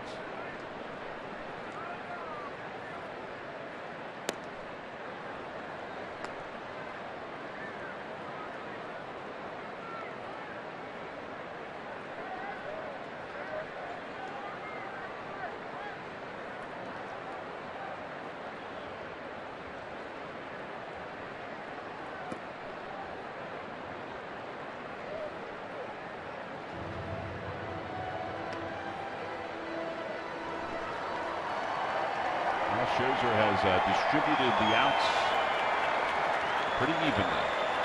6 fly ball out, 6 strikeouts, 4 groundouts. And now the 3-2 pitch to Francoeur. Chopper foul into the Phillies dugout.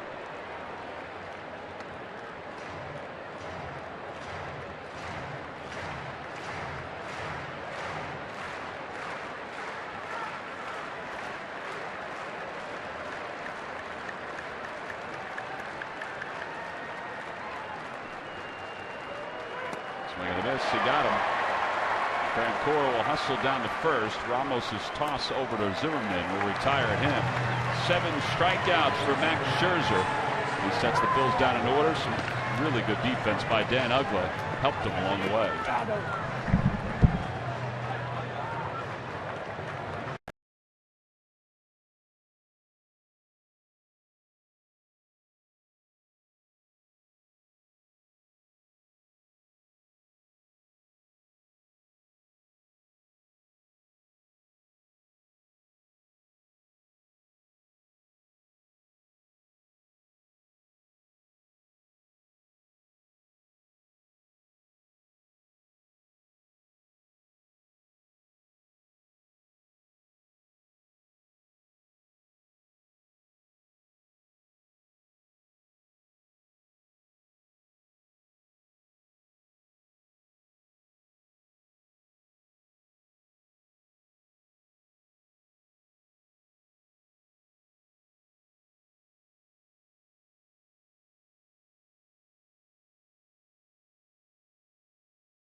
Right, and by Toyota. Where will Toyota take you? Visit buyatoyota.com to find out. Toyota, let's go places.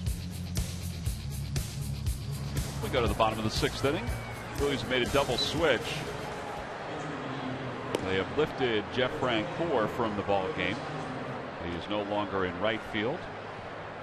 Brady Sizemore takes over in right field. And with the double switch, Genmar Gomez will take over on the mound for Sean O'Sullivan, who allows 4 runs in 5 innings of work. So Gomez, this will be his 5th ball game.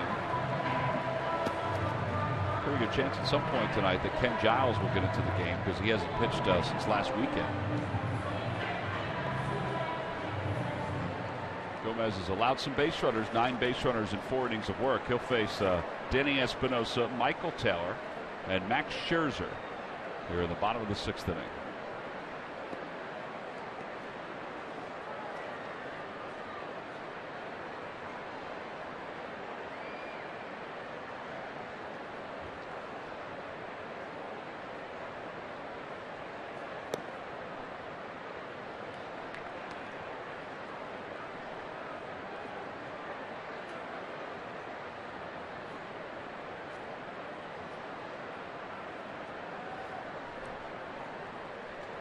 Espinosa did a solo home run his last time up.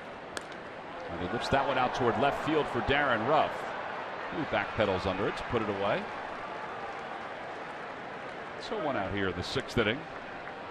Had a long talk today, Matt, with Juan Samuel about the outfielders, in particular about Odubel Herrera and how well he has played in center field. I told him that you and I were talking about that last night, just how he's gone back on some baseballs.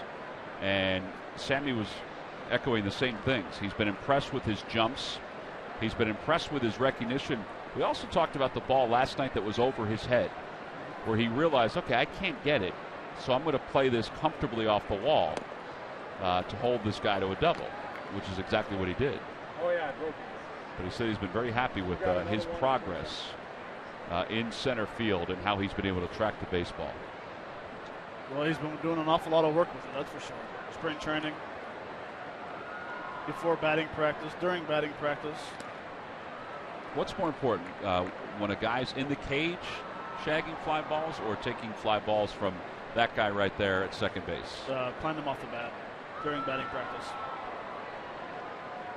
So once ball hits your line drives and stuff, and you get used to the flight. But when you track baseballs off during batting practice, you start learning how the ball's going to carry that day. Swing and a miss, 1 ball and 2 strikes to Taylor. Well, he has been one of the bright spots. There's no doubt about that.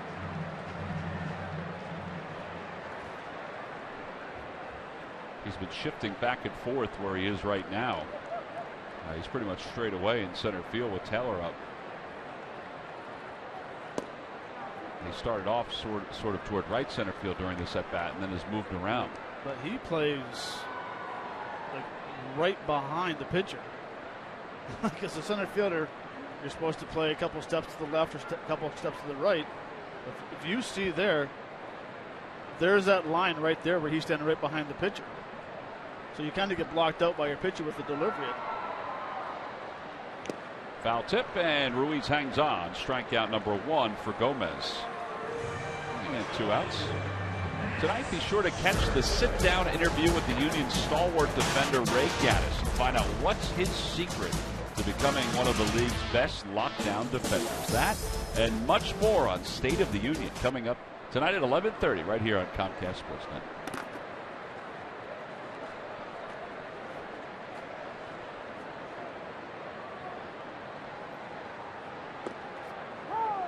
Max Scherzer takes a breaking ball. It's 0-1.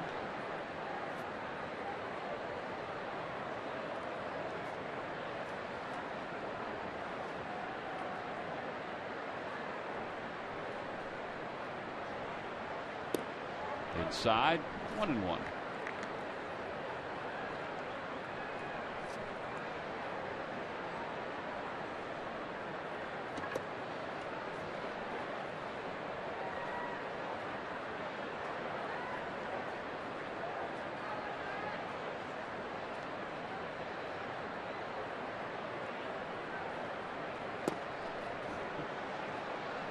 Max Scherzer's bat speed was a little slow on that one, wasn't it?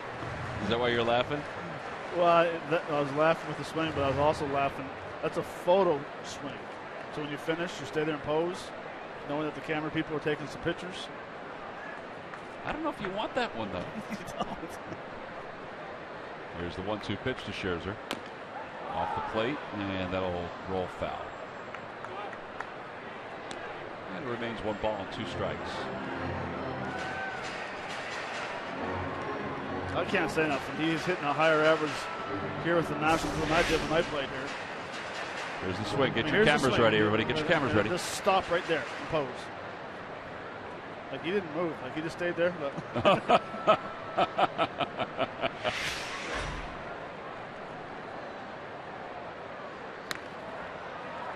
Ryan Howard will give this a peek, but it's going to be off the tarp. On the Toyota Major League scoreboard, the Mets lead the Marlins 2-1. How Bartolo Colon has a sac fly, I have no idea. We watched him take batting practice the other day, and he looked awful. But he put bat on ball and has helped his team to a 2-1 lead.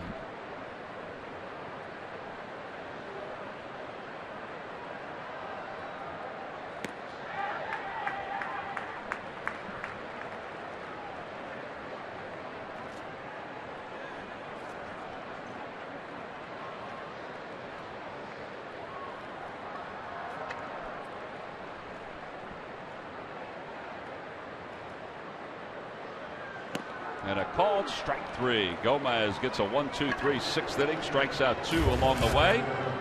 We have played 6, and Max Scherzer has a picture for a lifetime.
Well, it's time now for your Delaware Valley Honda dealers game summary. Phillies trail at 4-1 as we go to the top of the 7th inning.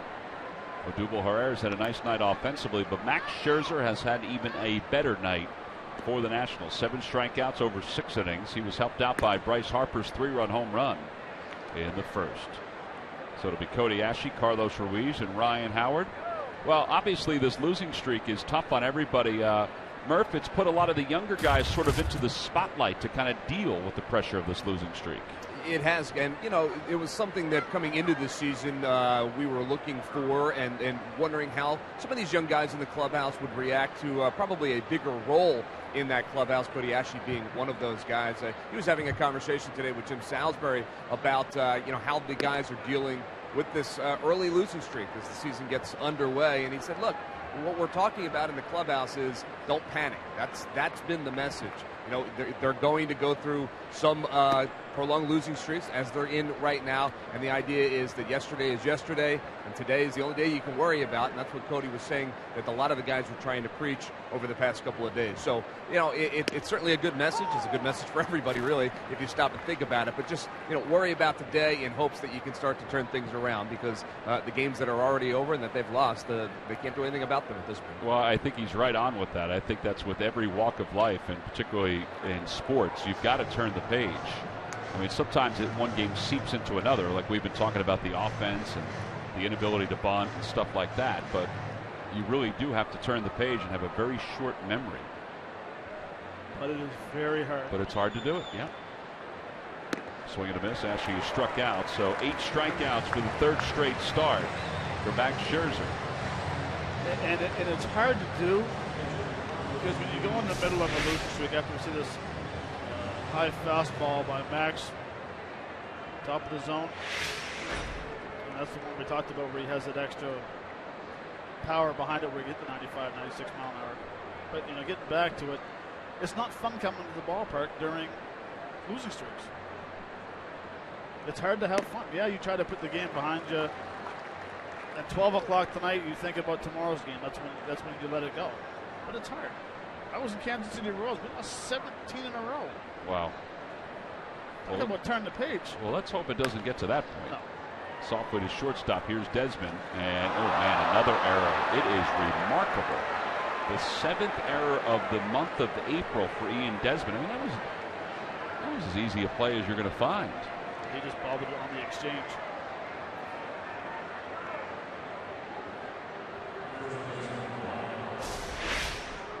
He comes in, makes a nice play right there. Just right here on the exchange. Realized he had a lot of time, but just with a smile, he realized that he's struggling right now defensively. Well, and his errors have not all been the same errors. He's bobbled ground balls like that. He's dropped pop-ups, and he's made errant throws. Ryan Howard is 0 for 2. He has struck out twice. Howard takes upstairs. 1 ball and no strikes.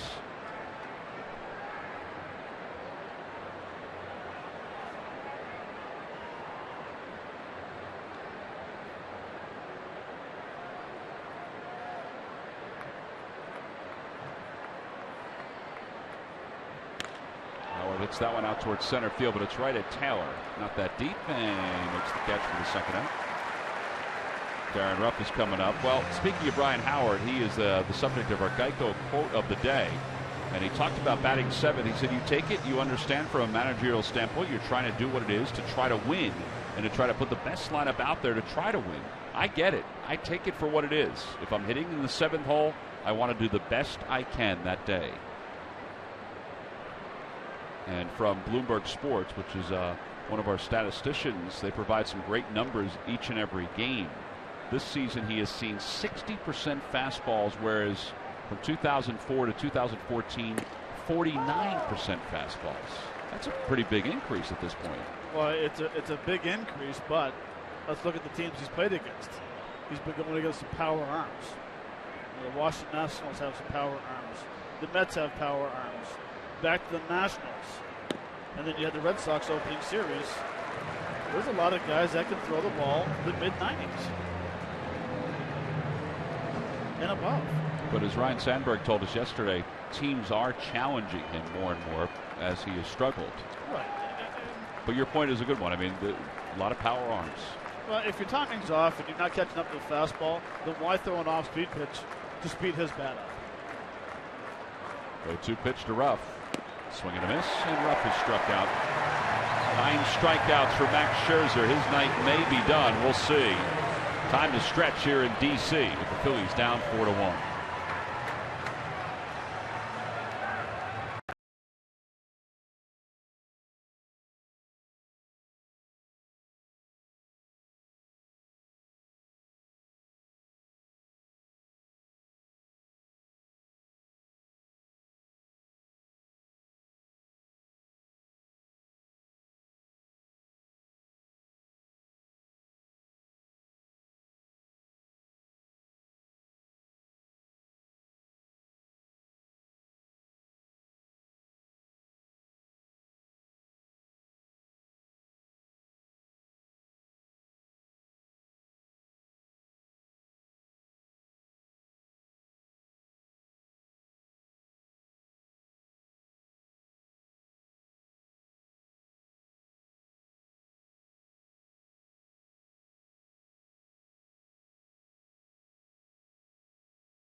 Here in Washington, D.C.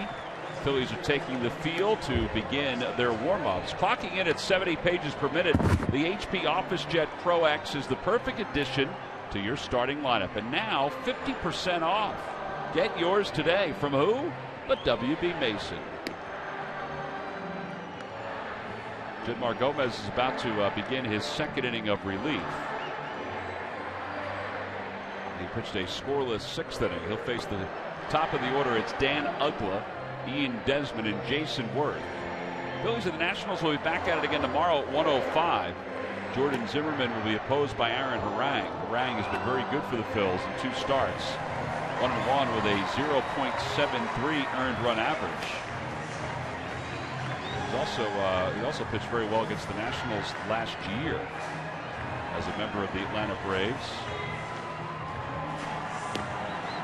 Nice crowd on hand tonight. We mentioned there's a hockey game in town. They're in the end of the second period, the Islanders and the Capitals.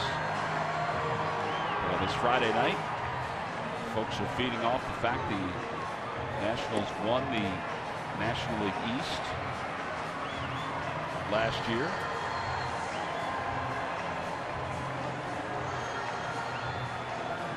William Howard Taft is walking around with the belt for winning the President's Race. Still carrying the belt. Yeah.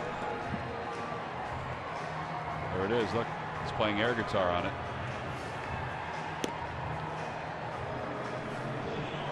Sorry, to Major League Scoreboard. They're all tied up in Toronto. Braves and the Jays tied at 5. Josh Donaldson now has 2 home runs. I don't imagine either one of them will wear a cheap one because he hits long, far home runs. Him, Batista, and Encarnacion.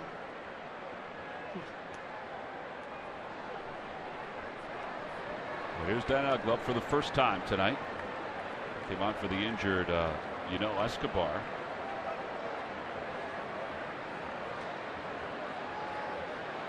Three-man overshift. We saw that last weekend when the Phillies played the Nationals. Fly ball, shallow left field. Galvis goes running out. Ruff comes in. Freddie says he has it. And there's one out.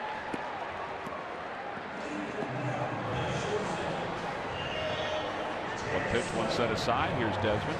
Is Upton still getting paid by the Atlanta Braves? Highest paid player on the for the Atlanta Braves. Currently the highest paid player. Good for him. Unbelievable. He's got, what, 2 more years on this deal? You know what? I think it's one more. I think this is it. Desmond takes a strike. It's 0-1.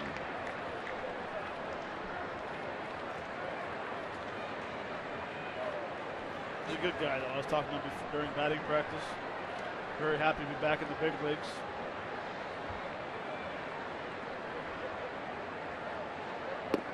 Good guy, and during his heyday, boy, he hit a lot of home runs. He was a tough out for anybody. He is currently 8th all time in home runs for second baseman with 233. Jeff Kent's first, Ryan Sandberg is second, Rogers Hornsby is third. Uggla is 8, Chase Utley's 9.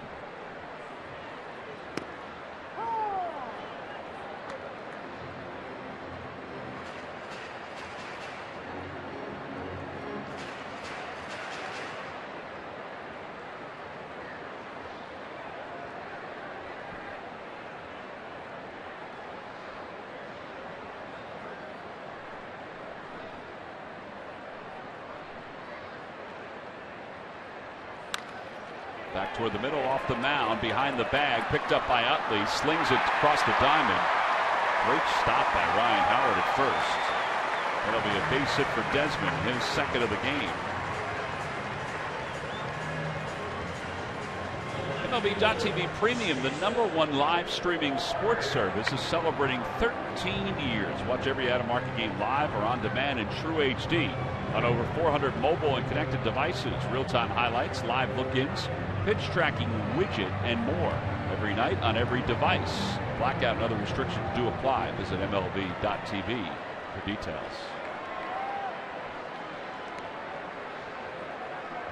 And now Jason Worth, 0 for 3.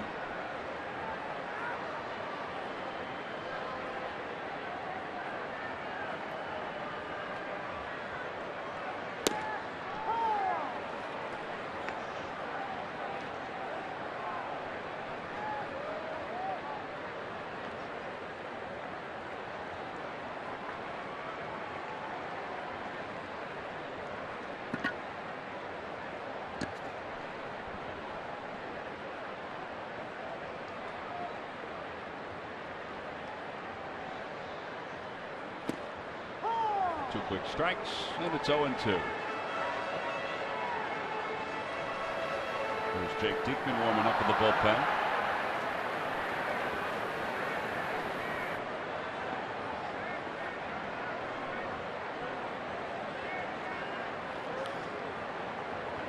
I know it's hard to believe, but J-Dub doesn't believe those first 2 pitches were strikes.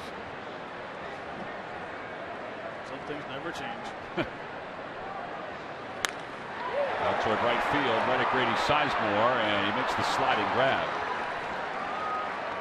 And there's the second out. That'll bring Bryce Harper up. Sizemore had a little difficulty seeing that in the lights or in the advertising signs on the second level. Every ball that's hit to an outfielder, except the center field, goes through the lights.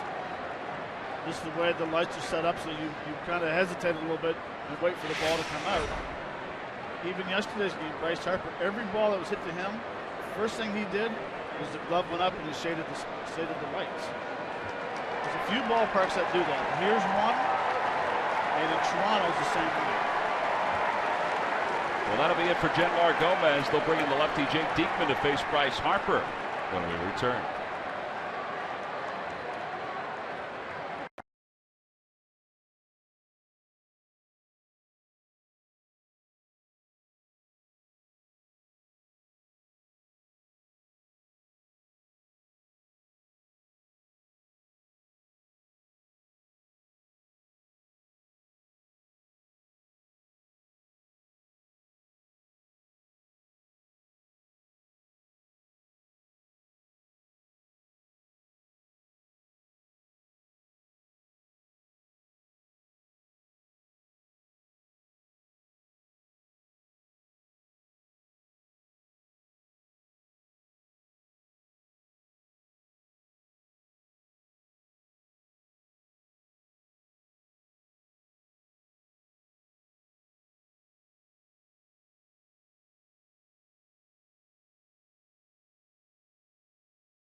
Harper's coming up here, Matt. This is why they're going to bring in the lefty to face him. It is back in the first inning. At a 1-ball, 2-strike pitch from O'Sullivan. A little hanging curveball down the middle, and he destroys the center fielder for a 3-run home run. And he fixes his hair and lays at it.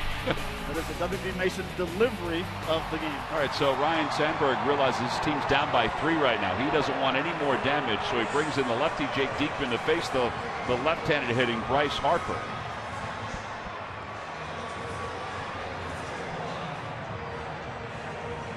That home run for Harper was his 3rd of the year. So Diekman, 6th ball game. His ERA is lofty, deceiving but lofty. Saw him for a 1/3 of an inning in the series against the Mets. 1 ball, no strikes to Harper.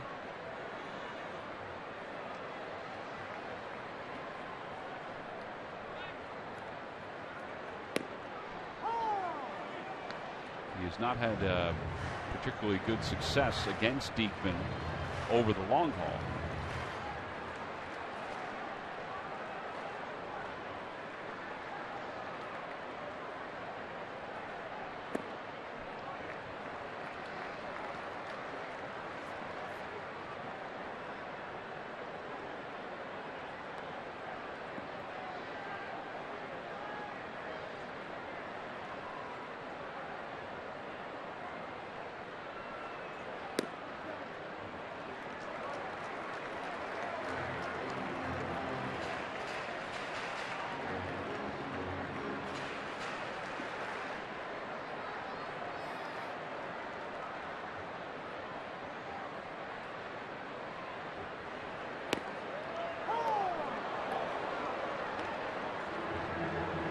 Probably the pitch he wanted right there. 3-1 fastball.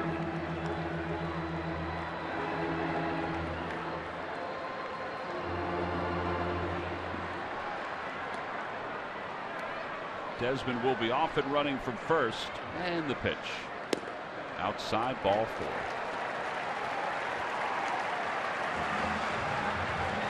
And now it gets a little dicier because Ryan Zimmerman, a right-handed batter, comes up to face the lefty Jake Diekman.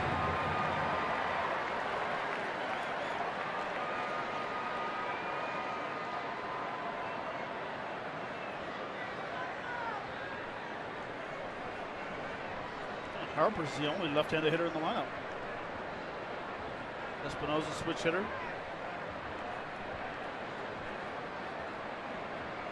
Well, it's Diekman's inning. Nobody else is warming up. But last year we saw Diekman work against righties and lefties. Swing and a miss. It's 0-1. Changeup? They're working on a changeup. Good pitch. Until Zimmerman kind of took a swing at that and stepped back a little bit, like it was a changeup.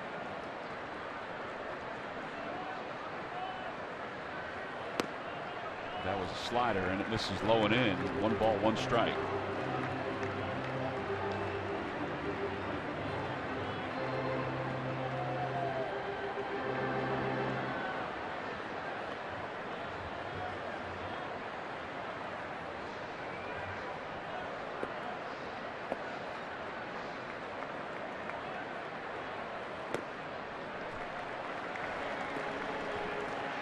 Wildness has been the issue for Jake this year. I mean, it's an understatement, obviously.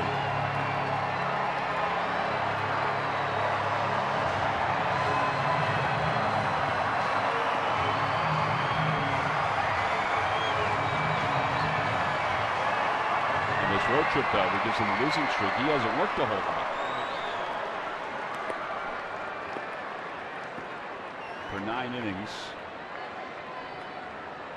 Based on per 9 innings. Nearly 9 hits, nearly 10 walks, and a little more than 12 strikeouts. I said those numbers might be a little exaggerated at this point. Fastball in there, 2-2.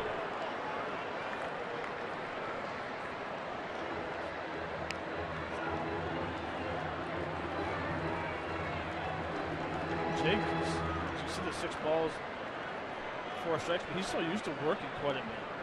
A 1/3 of an inning, 4 days. Not used to it. And that's what happens when you only have one lefty in the bullpen. You have to pick your spots. Good play by Ruiz. So it's 3-2. Both runners will be off with 2 outs. Desmond at second base, Harper at first. Again, nobody warming up in the bullpen.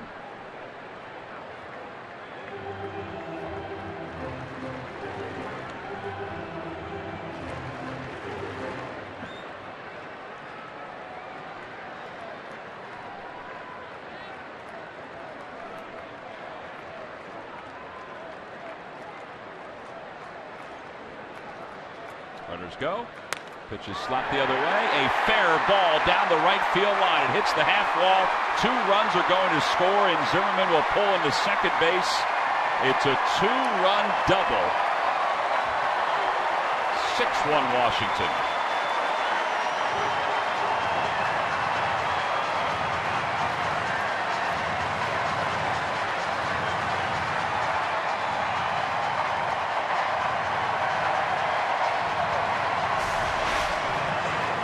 Two strikes, fastball, right side. Zimmerman just goes to the pitch. He stays down. Zimmerman's a very good hitter, especially with runners in scoring position. All comes back to walking Harper.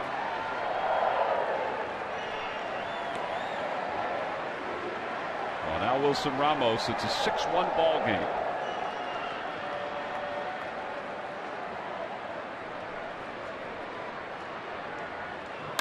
Back toward the middle. Utley gets there, sliding, gets to his feet, slips as he throws it, and he pulls Howard off the bag. Zimmerman's coming home, and he's going to score. Heads up base running. It's 7-1 Washington.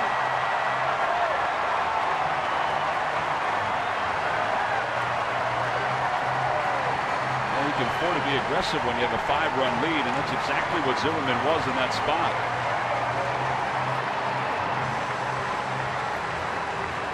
Have to give Utley an error to allow the run to score. Jake does a nice job going to his right, keeping the ball in the infield. Right there when he plants, he kind of trips a little bit. Close anyway right there, but Zimmerman come around third base.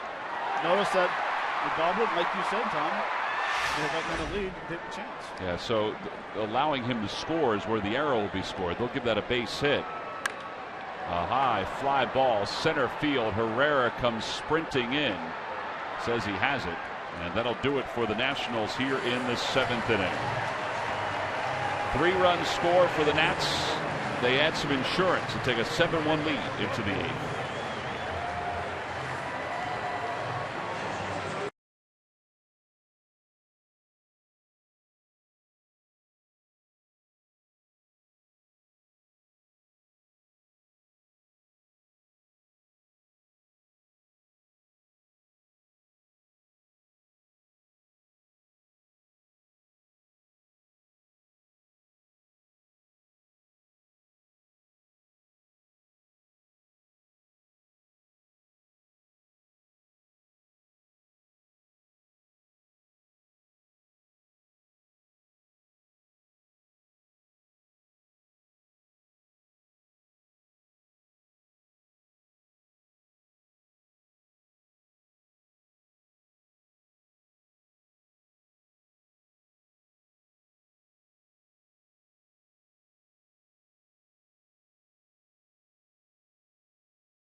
Delaware Valley Honda dealer, or visit DelValHondaDealers.com today. And by Jefferson, where health is all we do. Call 1-800-JEFF now or visit Jefferson.edu. Well, it was a 3-run deficit. It is now a 6-run deficit for the Phils. As we go to the top of the 8th inning, Max Scherzer is still in. Why not? His pitch count is still pretty comfortable at this juncture of the game. He'll face Grady Sizemore to start it off, and then Odubel Herrera. And then Freddie Galvis. Matt Williams looks a little more relaxed. Looks a little more relaxed. I was thinking the same thing. He did the same thing again today. I mean, he was going from position to position. He was going from station to station during the pregame warm-ups. He was a pitcher today as well. Throwing batting practice? No. Have the guys at first base. Oh, yeah. Stealing. He was going through the whole thing. He was going through the set, the peek over, and then the toss over.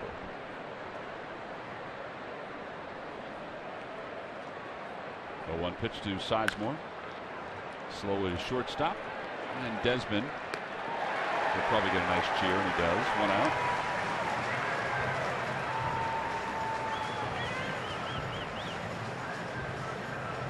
And now Odubel Herrera.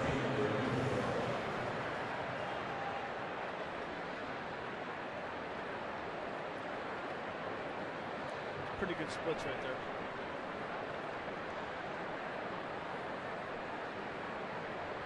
Ken Giles.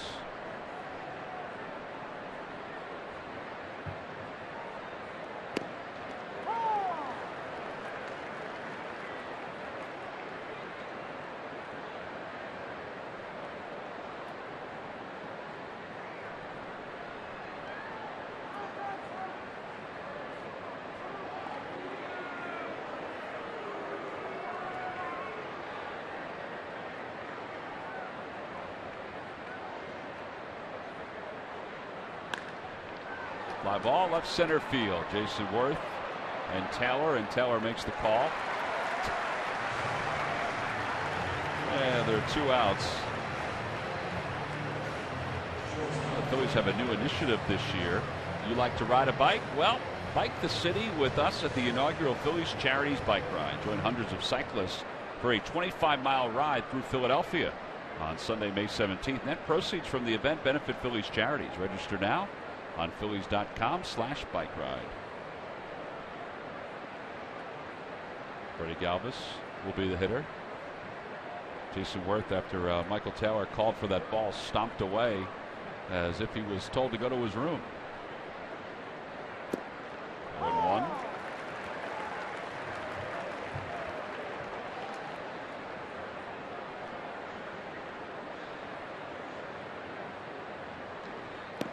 Two.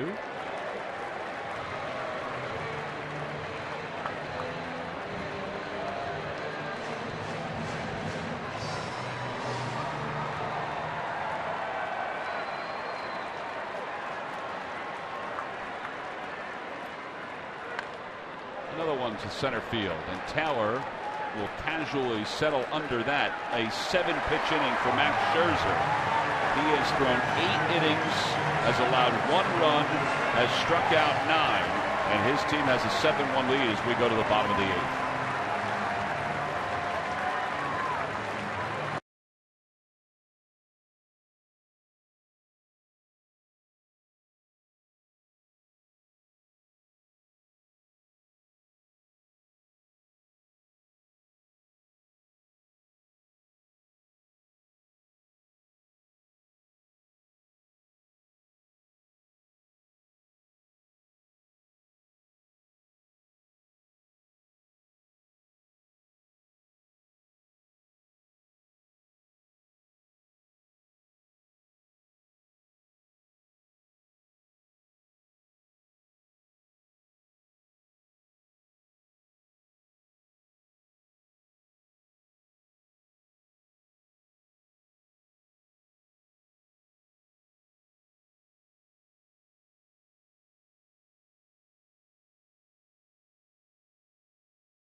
we're going to start off with Mr. Zimmerman on a bunt. O'Sullivan back in the 5th inning makes a very nice play.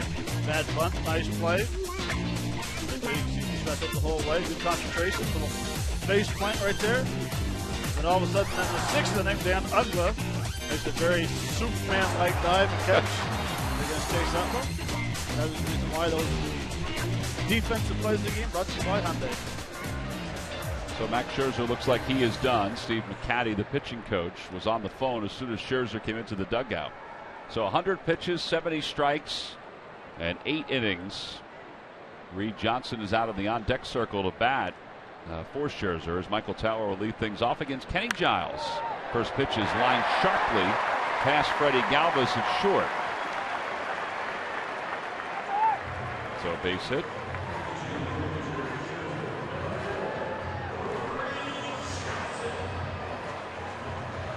I think any concerns about Kenny Giles' velocity, when you see his numbers,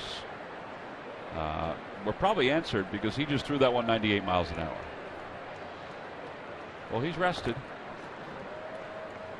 He has not pitched on this road trip. Reed Johnson's the batter.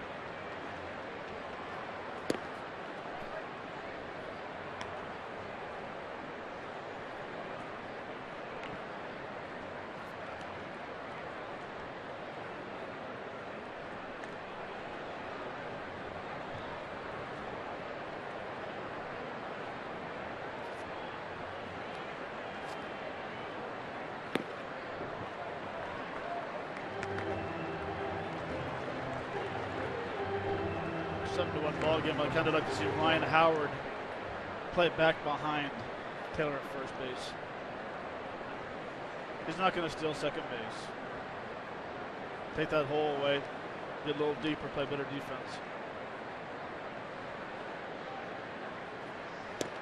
At least you hope he doesn't steal. I was just going to say. 95 on that fastball from Giles. 2 balls, 1 strike.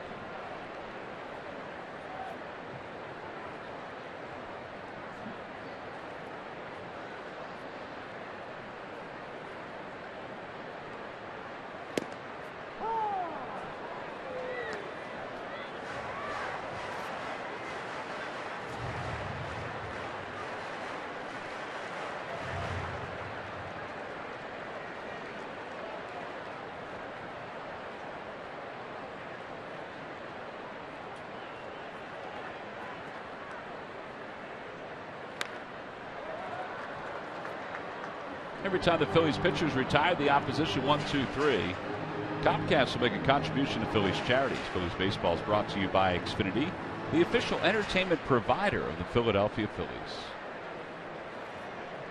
Sean O'Sullivan was able to work a 1-2-3 third inning, and Genmar Gomez a 1-2-3 sixth inning.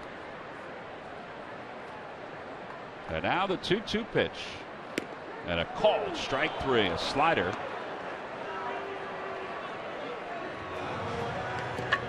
Johnson down looking. Escobar was lifted earlier, so Dan Ugla is coming up, and it's time for the Major League Notebook. Murph?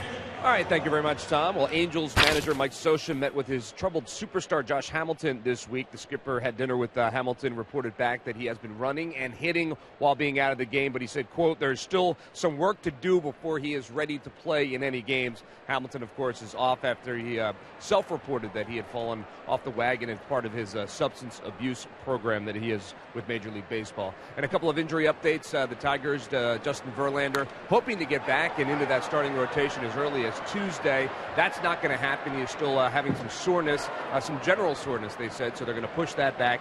He may have to make a rehab start in AAA before that happens. And we told you last night Jose Reyes had an oblique injury. Well, it turns out he has a cracked rib now. He is definitely out for until at least Tuesday, and they're going to reevaluate him at that point, guys. Remarkable how injury-prone he has been during his career. First with the Mets, it was his legs, and now it's his legs and everything else with the Blue Jays. Well, that's good news, too, about Josh Hamilton, that he's recovering from the injured AC joint in his shoulder. And then, of course, dealing with the relapse.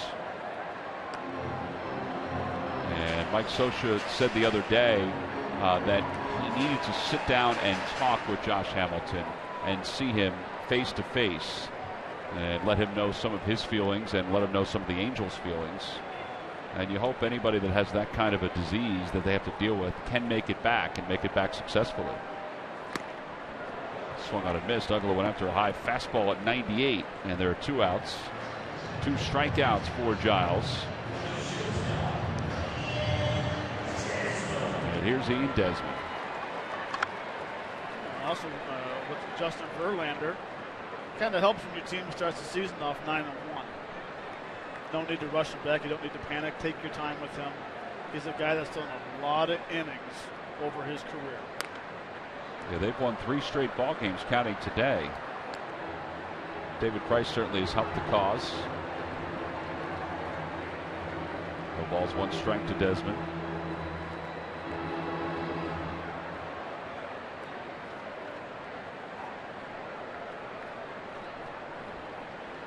Detroit is leading the Central. Red Sox leading the East. And the Oakland Athletics leading the West, at least at this point. With a 5-5 record. With a 5-5 record. They're currently playing Kansas City. Kansas City's played pretty well to start the year too. 7-2. 7-2. They lost the last couple of games to Minnesota. Nice slider right there.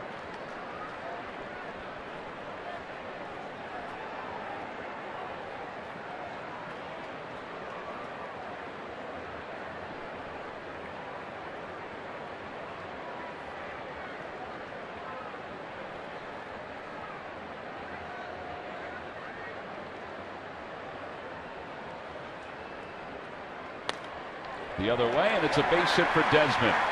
Taylor's going to stop at second base. You want to talk about a guy that was bailing on a pitch. That's exactly what Desmond was doing, but he still picks up his 3rd hit of the night.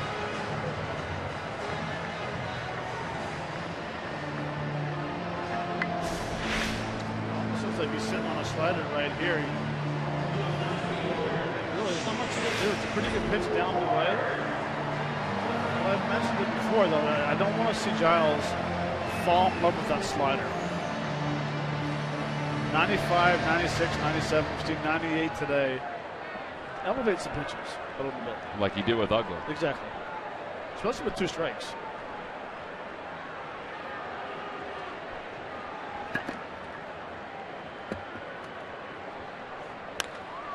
Popped him up. Right around the mound. Giles is standing there. He lets it go for Utley, who makes the catch. And that'll do it for the 8th inning.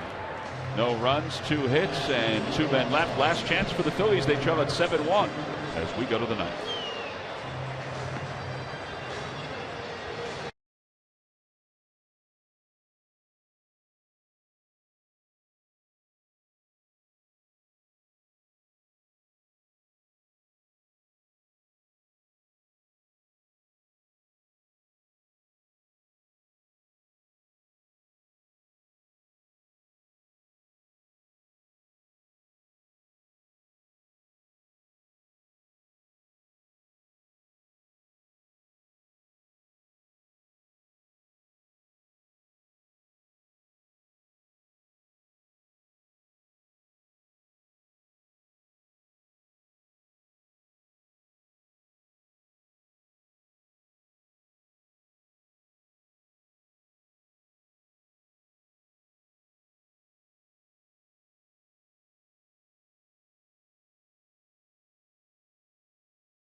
All part of a 3-game series, and it's Citizens Bank Reds Goes Green Night, an MLB Network reusable tote free to all fans.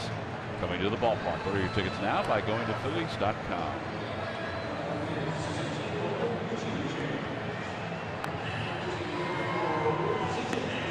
Well, we go to the top of the ninth inning. The Phillies trail it 7-1. Felipe Rivera will come into the ball game. Just brought up from AAA Syracuse yesterday before the start of the game, making his major league debut.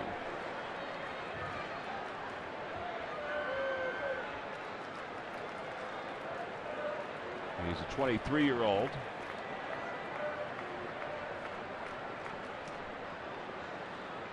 Take it outside. 1 ball, no strikes.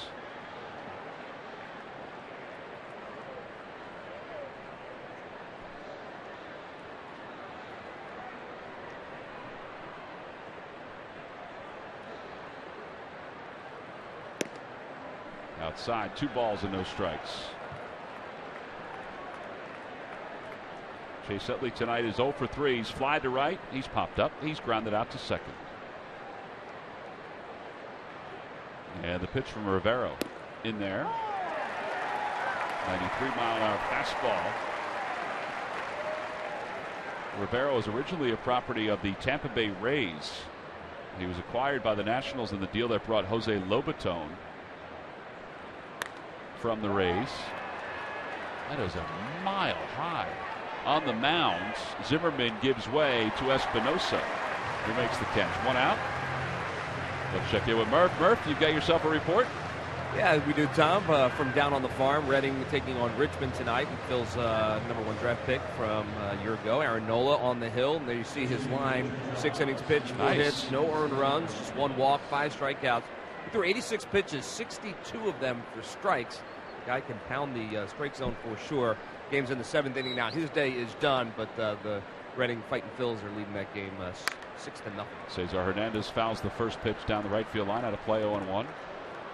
Well, the Reading Fightins have a very good rotation.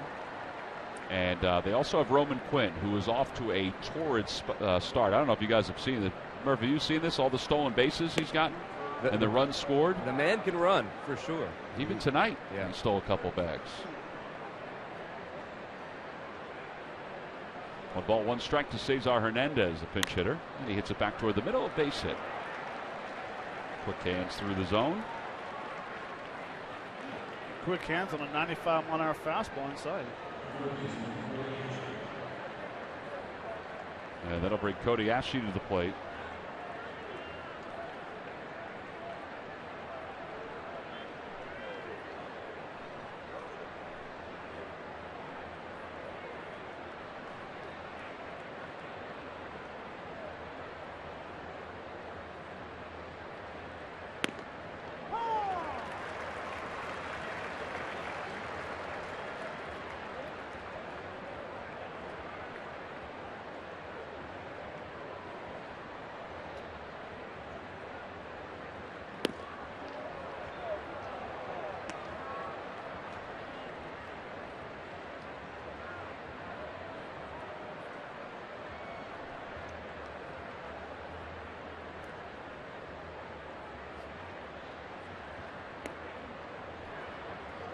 Did they mention anything about Ben Revere?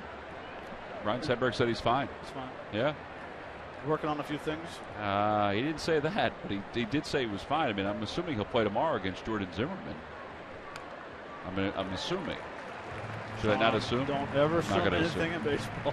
I'm going to wake up tomorrow. I'm going to come to the ballpark. I'm going to look at the lineup card and check out whether he's playing or not. Yeah, Ryan Sandberg was asked that today, and then Ben was asked about it as well. Ben said he was fine. Yeah, every time you think a player should be in there and he's off for a couple of days, you wonder if there's a nagging injury or something. 2-2 pitch to Ashe. Swing and a miss. High heat. 2 outs.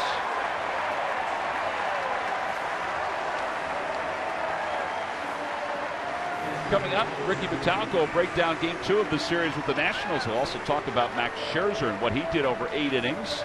Only on Pure Auto Insurance presents Phillies Post Game Live.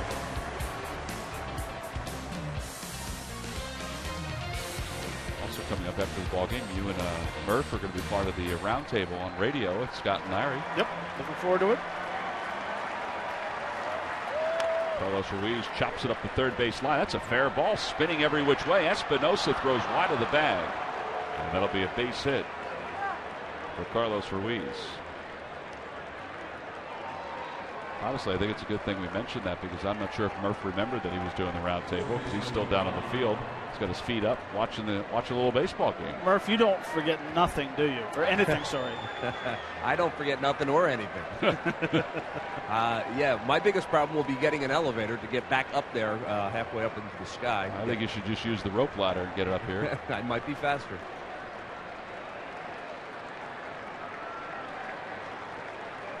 You got any plans on what you guys are going to discuss on the postgame? I'm just a guest. You're just a bill, only a bill. How about you, Murph? Well, we'll probably talk about our Local ride nine? home last night. Oh, the ride home. That may be brought up. Ryan Howard lines one into center field, a base hit, rounding third, heading for home is Hernandez. The throw to the plate by Taylor is not in time. It gets by Wilson Ramos. The runners move up, and Howard gets an RBI single. What a throw by Michael Taylor, though. It's a 7-2 ball game.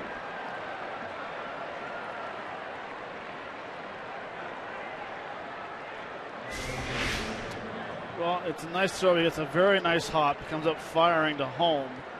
But one, little short hop, big bounce. Two, where's your pitcher? He's not backing up the play. Well, and Zimmerman wasn't even in the picture either to be the cutoff man. Three. Here's Darren Ruff with two men on in scoring position. Takes a fastball. It's 0-1. Ruff is 1 for 3, 2 strikeouts and a single.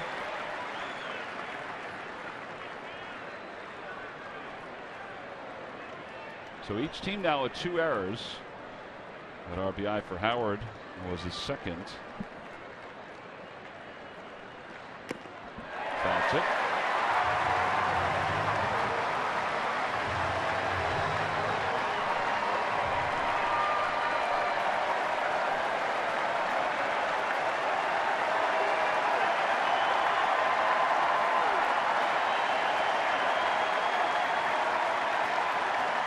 Swing and a miss. 95 on the fastball, and Ruff is struck out. 2 strikeouts of the inning for Rivero. He gives up a run, but the Nationals take game 2 by a final score of 7-2. Phillies have now lost 6 consecutive games. Bryce Harper got it started with a 3-run home run. Ryan Zimmerman iced it with a 2-run double. And Matt Williams' team has taken the first 2 games over the Phils. They've now won 3 in a row. And the reason they won tonight, yes, their offense, but this guy, Max Scherzer, was outstanding tonight. Well, he really was. 8 innings pitched. He struck out 9. The big thing I noticed is that no walks. His command of throwing his changeup following a fastball was always impressive. A lot of guys are looking at heaters. They're getting the changeup. And when they're looking changeup, they're getting the heaters. So the nice thing about it is he throws a lot of changeup to righties and lefties. But he has that extra gear when you can throw the 95, 96 for the strikeout. That's why he's the Chevrolet player of the game. Yeah, he had very good command tonight, and the Phillies could not catch up with anything that he was throwing their way. They lose at 7-2. We'll be back to wrap it up right after this from Nationals Park.